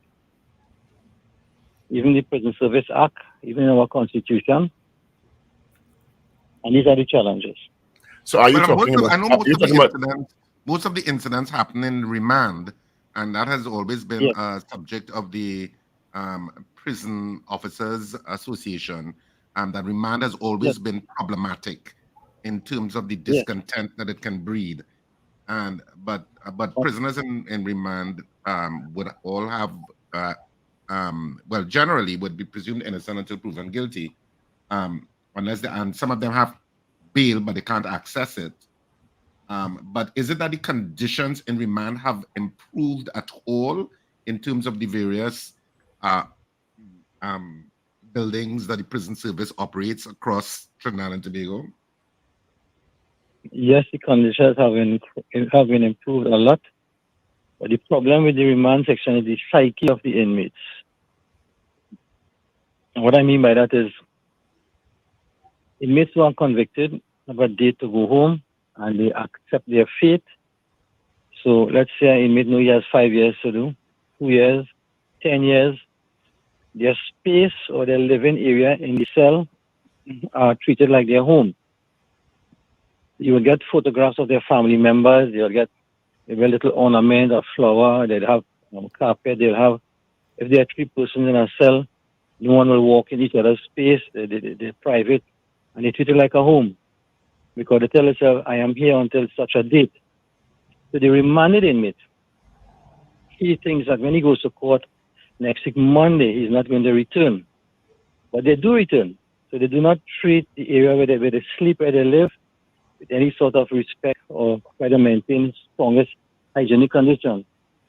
When they eat their food, they will throw scraps outside the cell, the corridor, and even though we clean 3 and 4 times a day, it's a sort of a psyche, like I don't want to be here, I can win my case. So the psyche of the remanded inmate is, I don't have to treat where I am, but this is not my space. I'm just passing through. And as I said, the convicted inmates, it's totally different.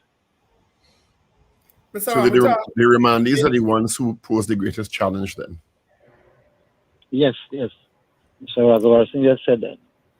How many inmates in one cell right now, Commissioner? It was varied. You can have maybe about 5 inmates in a cell. Previously, numbers have been much larger than that. But because of the Bail Amendment Act, a lot of inmates are accessing bail, even those who are on murder. So the numbers have been reduced. Mr. Amita, based on the incident yesterday and how you would have described certain inmates as crafty and influential and have access to attorneys, are you concerned at all about the safety, or is there anyone concerned at all about the safety of the prisons officers who would have been involved in the fracas yesterday? Yes, of course, I'm concerned as anyone would be of the safety of all officers, not just the fracas yesterday, all officers. But I did a press release and I made a statement there that this is the normal run of a mill for a prison officer. This incident would have took on media highlight. But not at this magnitude, but it is quite often my officers are assaulted. Quite often they resist going back to their cell and we have to deal with the situation. But that's the normal run of the mill for a prison officer. It's a high-risk job. Is it then that there's a requirement for you to have this area where they can mix and mingle on a daily basis at the risk of these officers? I don't understand what you mean at the risk of the officers. Well, clearly the officers are in close proximity with these people based on the description you gave on this particular incident. Right. So,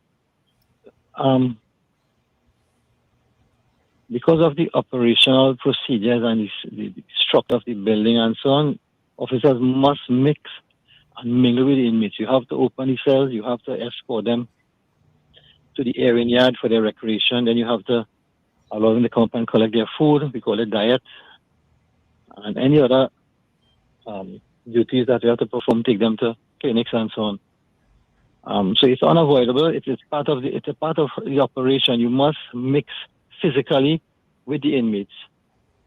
So these officers, that's their working space. So this is a daily work for us. It's just that yesterday was very unfortunate what had happened. And it has been managed, and I don't see much negative outcome coming out of that. But you did indicate that this is a normal run-of-the-mill thing. These things happen regularly. Yes. Mm-hmm. So is it then, and going back to Richard's question early on, is it then that you are satisfied that this area is properly manned?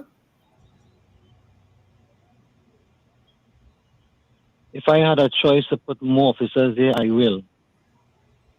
So I will not use the word I'm satisfied. I stick to what I originally said, that having more staff there yesterday would not have prevented the situation. The situation would have still occurred. So staffing was not an issue as regards to the incident yesterday. Staffing is an issue for the overall prison service. But surely more officers in that area may have resulted in less injuries to the officers themselves. It is possible. Are there recommendations you have, Commissioner Ramuta, that would minimize the possibility of these sorts of incidents, as you said, it happen on a possibly daily basis, to minimize the potential for them? Yes, the mechanism in place is having our officer get additional training in conflict management, in how to de-escalate situations, and that's ongoing. However, I want to re-emphasize that some of these things are inevitable. It's a prison of persons who are there deemed by the court to be criminals, deemed by the court. So not all persons, and I have made several statements over the past 2 years when I've been in office, prison will not operate smoothly unless we have the cooperation of the inmates, and we have been getting that. It's only because of the good behavior we have the smooth running of the prison. Prisoners do all the chores for us.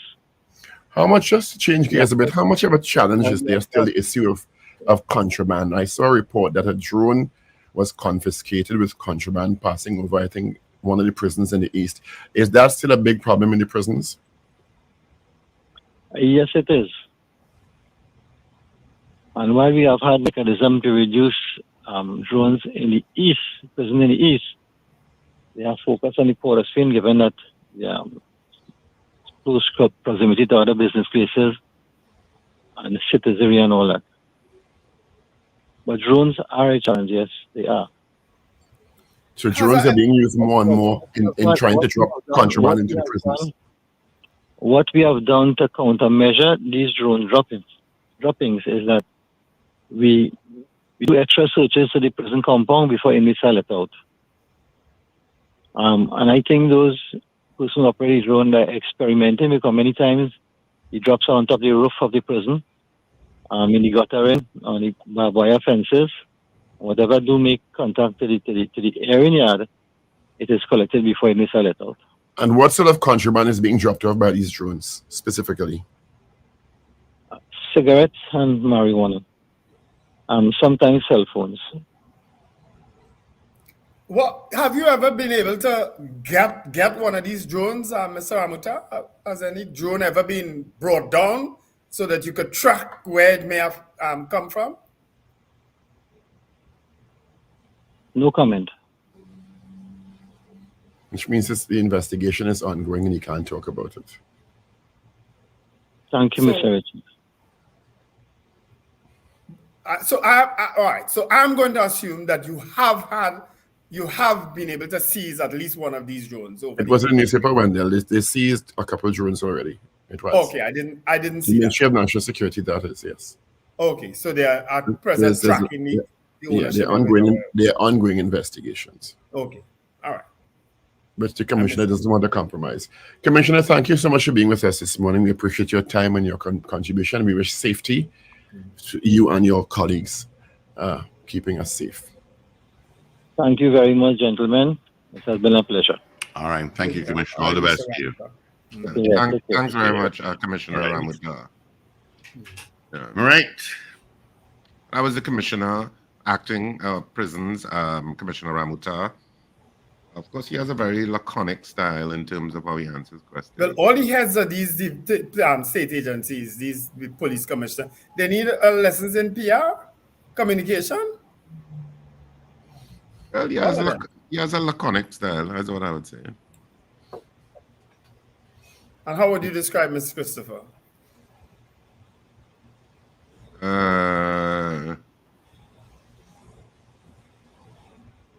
She has a kind of reticent or hesitant style in terms of how she speaks, in my opinion. So she thinks and then she doesn't. I wouldn't say it's deliberate. You know, some people are very deliberate when they speak. Mm-hmm. They think and they answer deliberately. I think her style is more hesitant. Mm-hmm. So it comes across sometimes as not being confident enough because of how she answers a question. So you know what? Obviously, she doesn't. Obviously, my interpretation would be that she's not very comfortable in public arenas talking. She's not comfortable. That's not her forte. So maybe she has other fortes, but that's not her forte. Yeah. That's my sense of it. So let's do something, guys. Let's get the Chief of Defense Staff. Who's that? What is his name again? Is it Roger Daniel? Who's the Chief of Defense Staff right now? I have no clue. Let's get him. Let's get him and interview him and see what his style. I don't know that I don't know that I've ever heard him speak. He sits at press conferences sometimes, but I don't think I've ever heard him speak. Yeah, some people are very easy, and you're right, Wendell. It's a training thing. Yeah. Some people can be very easy in terms of their communicative style, and they're easy to listen to. And some people are a little bit more of a challenge, you know, because it's just not their core strength. They may have strengths in other parts of what they do, but it may not be their communication strength. But it should be. But you are right in terms of leadership. You have to nurture that skill. Yes, you must. Have to nurture that skill. But the fact that you reach to the top of your game, naturally you should be a communicative type of person. You know, because a lot of these people came through, well, Mrs. Christopher, administration requires you to speak and communicate. I don't know the history of Mr. Ramuta, and I don't know the history of the Chief of Defense Staff.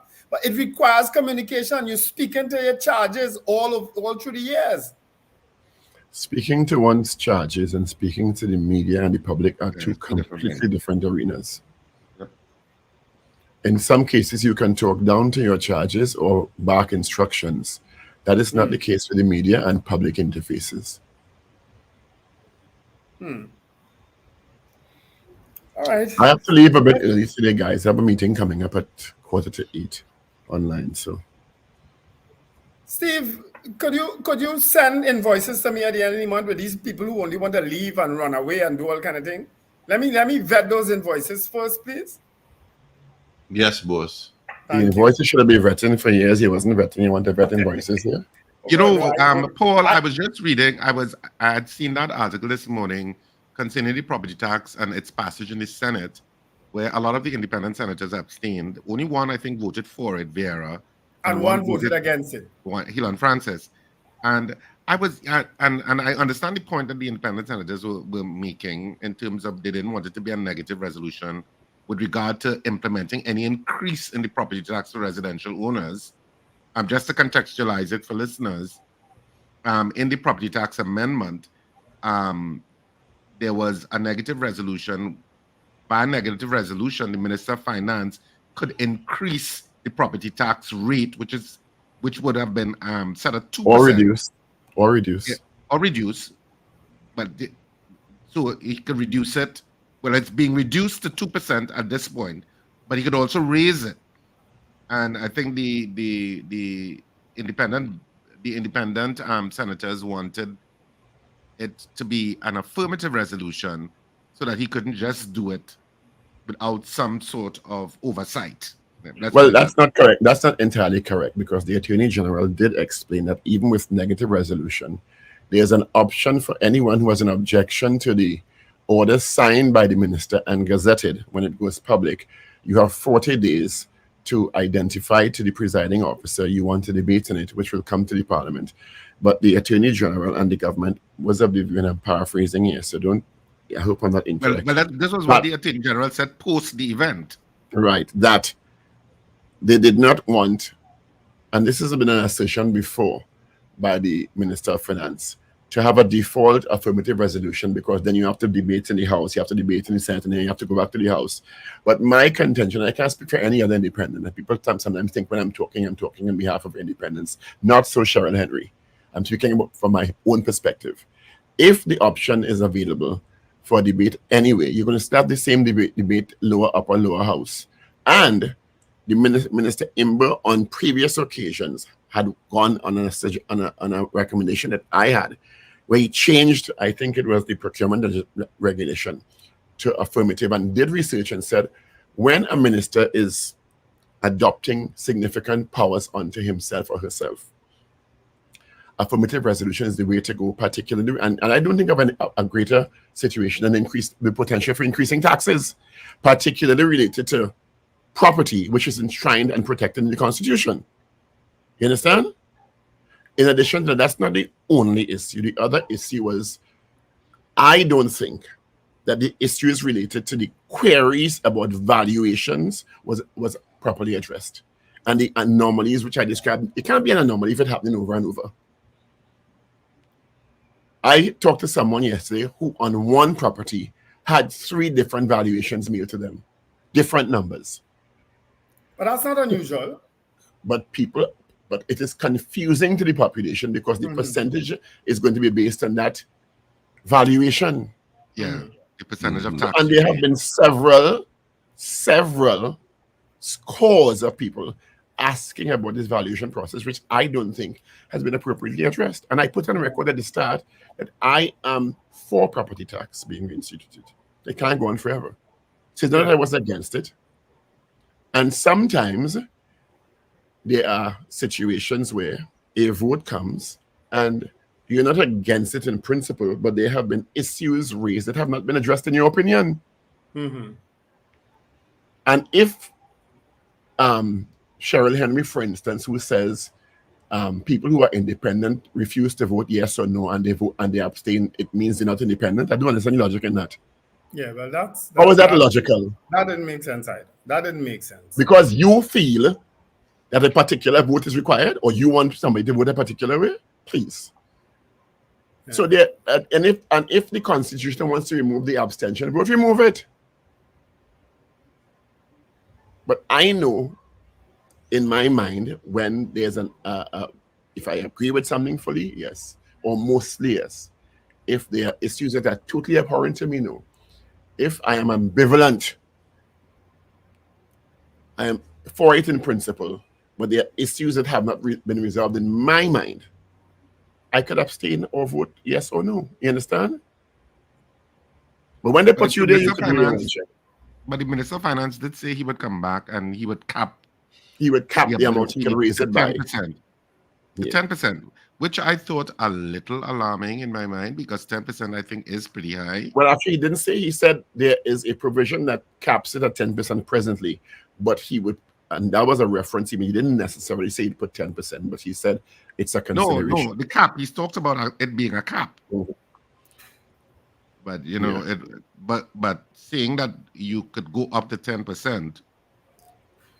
I think anytime you could increase a tax to the population, it should come by default to Parliament for debate. And in any case, even if it comes to Parliament for debate, in terms of that regulation to increase it, the government is going to win. True.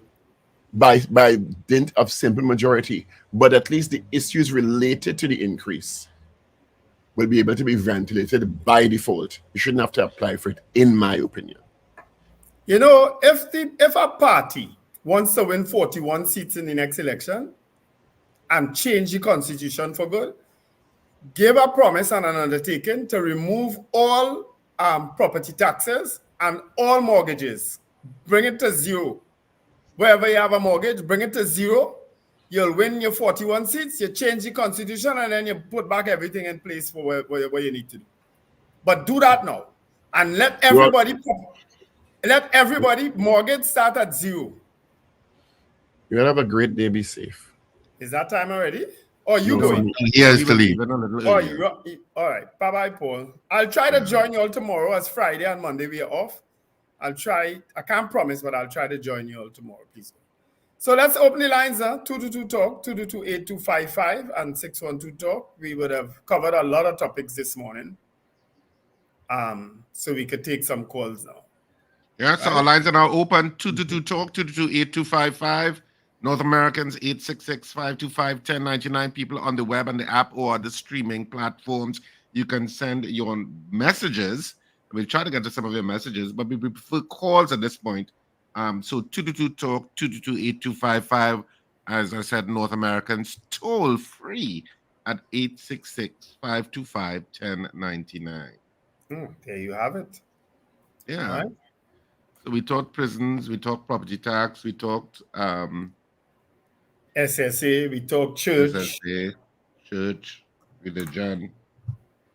We talked plenty. All of the above. All of the above. Mm-hmm. All of the above. So we taking your calls. There are lots of stories in the newspapers. Though. Yeah. We also, of course, spoke to Acting Commissioner of Prisons, Deodat Ramata. Mm-hmm. So you'd have heard that interview if you were with us the entire show. And we spoke also about the UNC's leaders' threat to Rushton Parry, toe the line or face expulsion. Mm-hmm. And of course, a by-election is going to take place in Lengua Indian Walk. Property tax will expose unjust enrichment. You know, sometimes some things just shouldn't be said because you're provoking people more. All right, let's grab this call, gentlemen. Good morning. Good morning. How are you doing? Good. We're good. Morning. And good. I'm doing all right. Just came up from Jersey City. Yeah, we're not hearing you clearly at all. Yeah. Oh. I guess it's the reception what I have outside here. Right now, it's freezing outside where I'm at. And back home in North Carolina. Is it DJ Ray? Well, there's Leonard Naipaul. Oh, Leonard Naipaul. It's been a while. He's from North Carolina. It's been a while. Yes, North Carolina.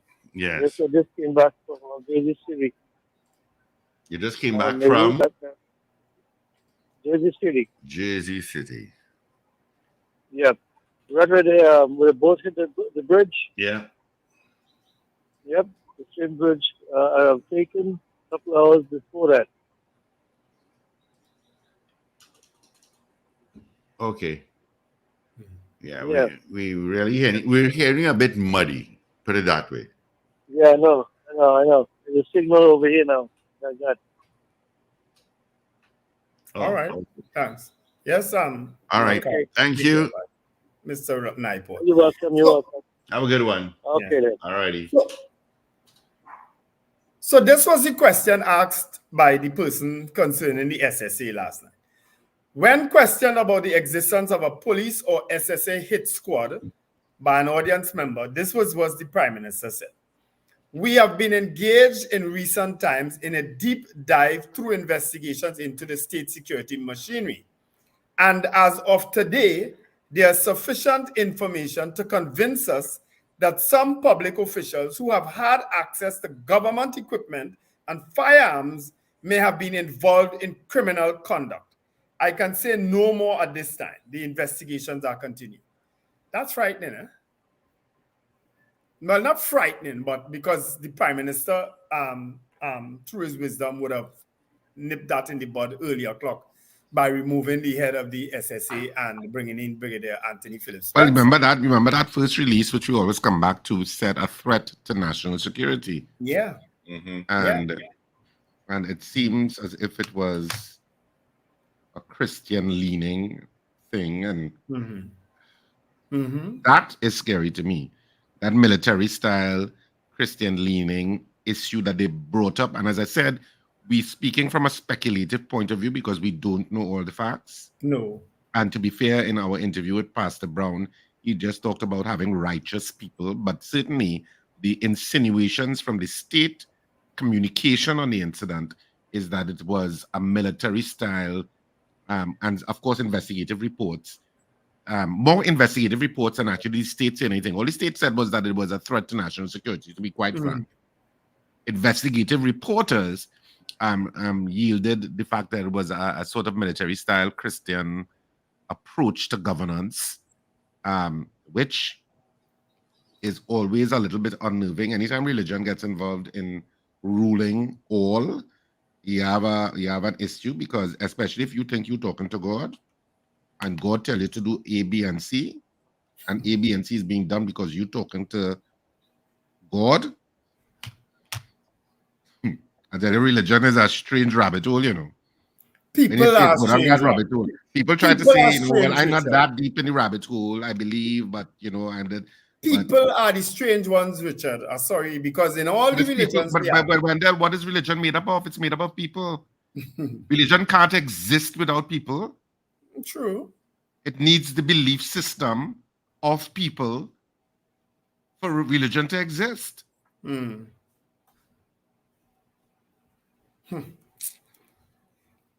did Steve go?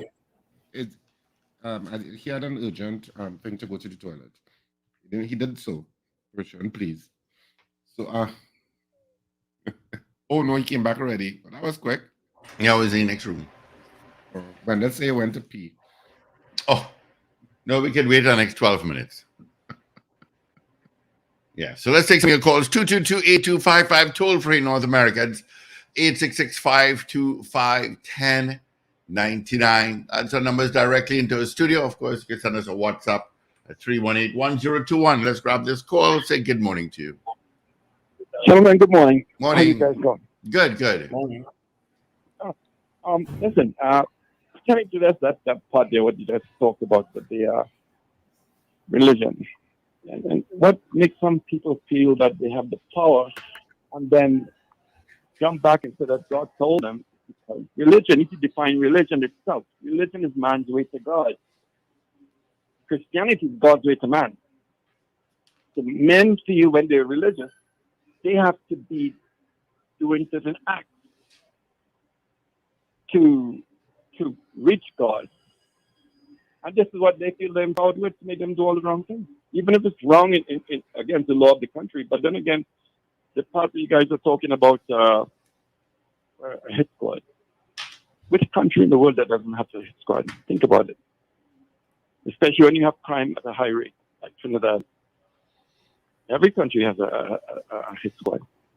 So it's kind of ridiculous to think that there's not a hit squad in Trinidad and Tobago. And the time, I think it was last year, sometime, I can't remember the date, when they had 2 men got shot down in Tenapu, in Mova, in Tenapu, protests up there. I will tell you this. They got shot right in front of the house I grew up. In front of our old house is still there. They got shut down right there. And from what we were talking about, just a little investigation when we were down in Trinidad last year, the kind of cars that came with these people, 5 of them or something like that. And I spoke to some friends of mine who are police officers, and they're saying that is there, I don't want to put this station in trouble. There's a word you use. I can't say, but this is not the station. This is me. They said those are officers. The kind of guns that they have. I know bad people have high-powered rifles as well, but the way how these cars were moving and these people are being cut because people were looking through their curtains and through their windows, not to be seen. But there are hit squads in Trinidad and Tobago. And that's some of them, whether they want to take religion to support their action, is just because religion is a way of man trying to get to God. So they feel that if they do something like that, righteous in the eyes of God. Anyway, guys, have a good holiday. Be safe. All right. Likewise. Thank you so much. Denver, Colorado. Okay. All right. Thank you, Captain Ron. Good morning. Yeah. Well, good morning to you. Morning. And what a very good show.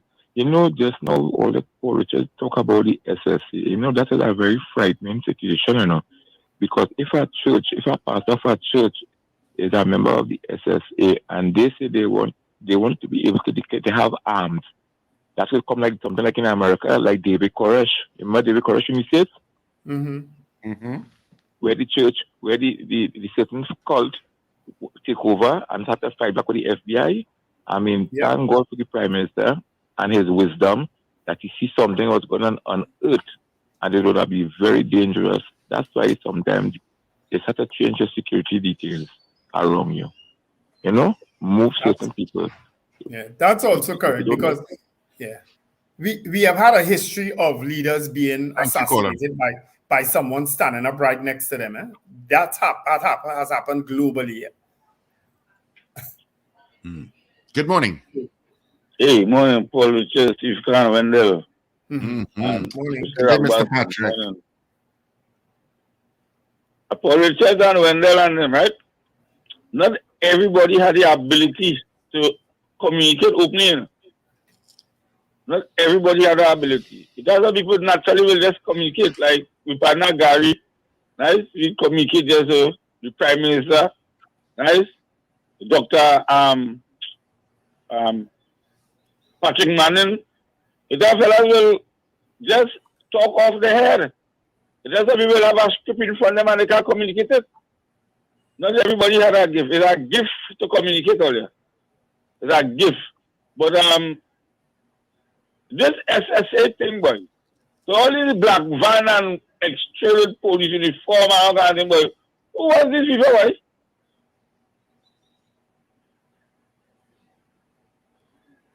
Can't answer that. You want Mr. Patrick, you're asking me? We can't answer that. I don't understand that. But you thought it was a rhetorical question you were asking. He does that all the time. No, the reason why I asked that question, not you directly too, right? If this man have all these hyper rifle gun in the house and nobody know where them gun come from. Them gun leave the army camp but leave where it come from and nobody know it was issued. And we hearing it have a black police van all about the place with police uniform and man just calling out and assassinating people. What are you in country, boy? You have a mongoose gang here. No, you're not. We're forgetting the spent shells with TDPS and Defense Force markings TDPS on it. and all that thing, boy. What going on in this country, boy? Oh, yeah. Get a whole lot of things, yes? All right, let's go with that. All right, Mr. Patrick. Have a good one. Good morning. Good morning, Steve. How are you? Not at all. How are you? Not too bad, not too bad. It's been a while since I called in, but I I'm know. still all the time. Yeah. Sometimes I got turned off and things like somebody call us what they say and things, huh? So that's why I don't call in. But this morning, two things. One, religion. We mentioned religion. To me, that's the biggest problem in Wood. Religion is the biggest problem. I made a check and I see there are over 4,200 religions and everybody figured it correct. You understand? Everybody figured they are the correct one. So I don't bother with religion. The other thing is the hit squad in the police service.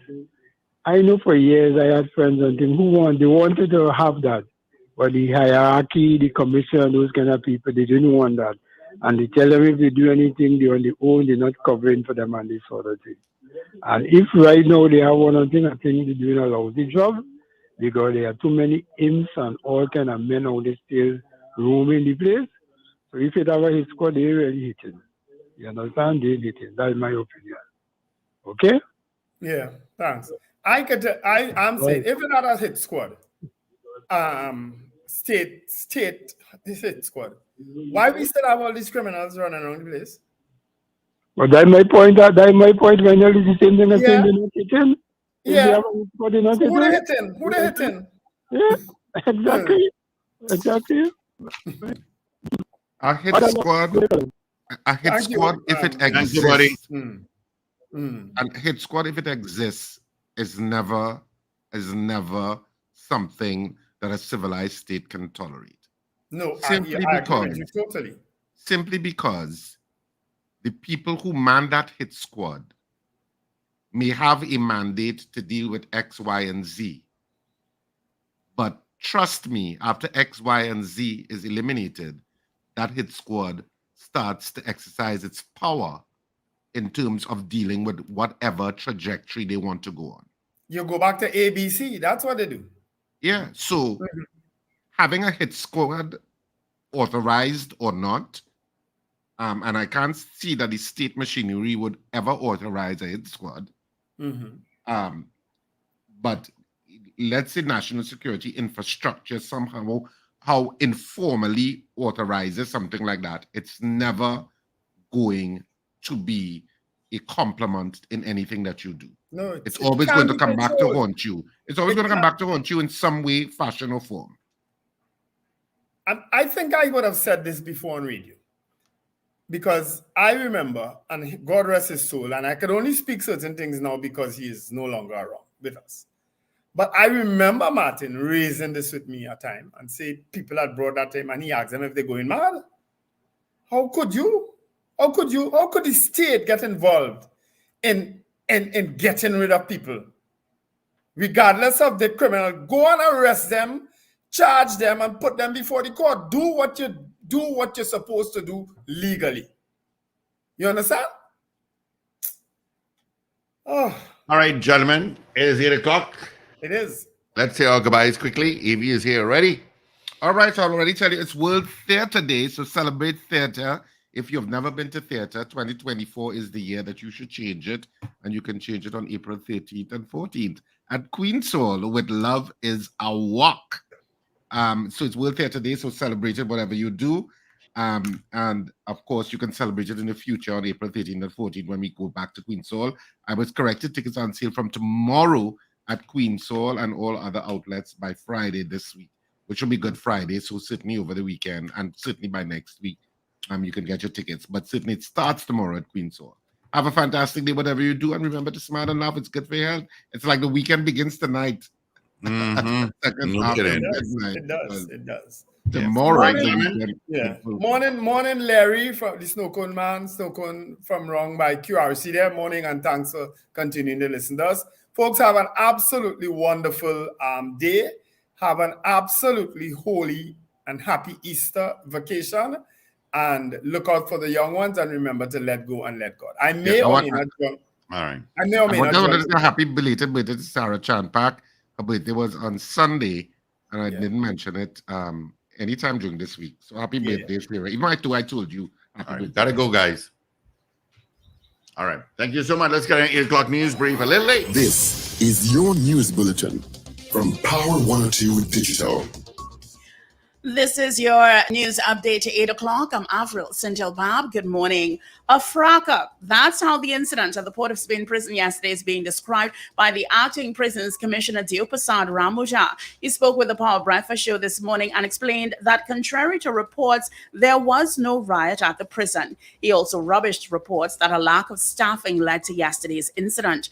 He said that according to his info, one inmate was behaving agitated and was returned to his cell. However, he said on returning to his cell, he then assaulted the prison officer. Other inmates responded. He said that an alarm was sounded, and that's when the fracas began. Those injured were conveyed to hospital following the incident. He revealed that the inmate in question was very influential and has the support of prisoners inside the prison, and he also has support outside the prison. He said that there are loopholes in the law that crafty prisoners and lawyers take advantage of. He said that the laws that govern prisoners need to be revised. He also said that he's concerned with the safety of all officers following the situation yesterday. However, he stated that officers are assaulted on a regular basis by prisoners when taken back to their cells because it is a high-risk job. Police investigators are probing allegations of an elite hit squad that was alleged to be operational within the Strategic Services Agency. The investigations are probing at least 10 previous killings that were carried out by an elite hit squad in the SSA, along with the alleged killing of private contractor Andy Daniel. A significant part of a special branch report that Prime Minister Dr. Keith Rowley has received detailed the operations of the SSA's Special Operations Group, which has gone by other titles in the past, according to intelligence officials. Opposition leader Kamla Persad-Bissassa is threatening Mayaro MP Rushton Pare with expulsion from the party if he begins to vote against the party line in Parliament.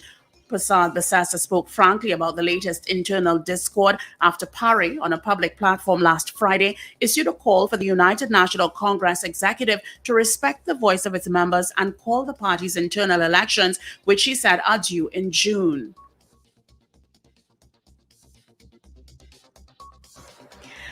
And further afield, the data recorder in the U.S. has been recovered from the Delhi.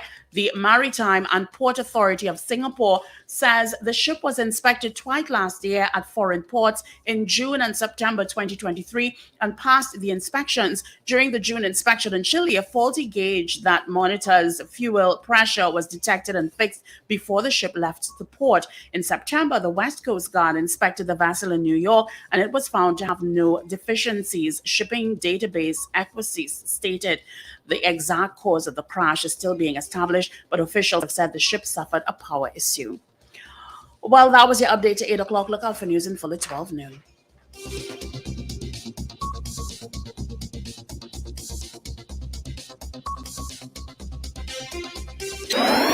Up to date and credible. Power 102. Hour on Good Friday. Hot, sunny condition despite a very low chance. 10% they're saying of an afternoon shower. 34 and 32 the high. All right. And of course, let me just tell you about yesterday. I should have looked for it before, but I did not. So I'll look for it now. What the Met Office said yesterday, they said something.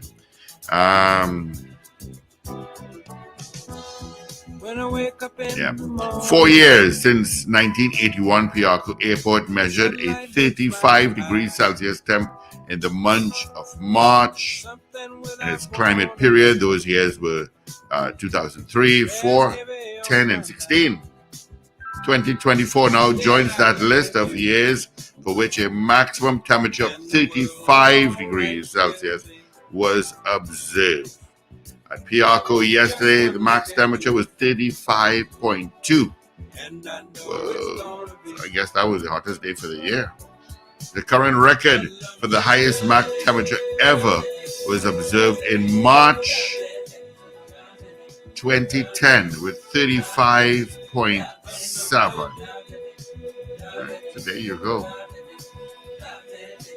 There you go. All right.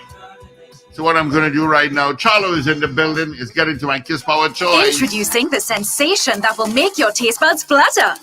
Experience the magic of a crispy, buttery pastry topped with a delightful swirl of sweetness. New Kiss Butterflies. It's pure whimsy for your palate. Don't let these butterflies fly away without giving them a try. Head to your nearest grocery or parlor and indulge in these swirly-whirly wings today. Kiss Butterflies, where delight takes flight. Available nationwide.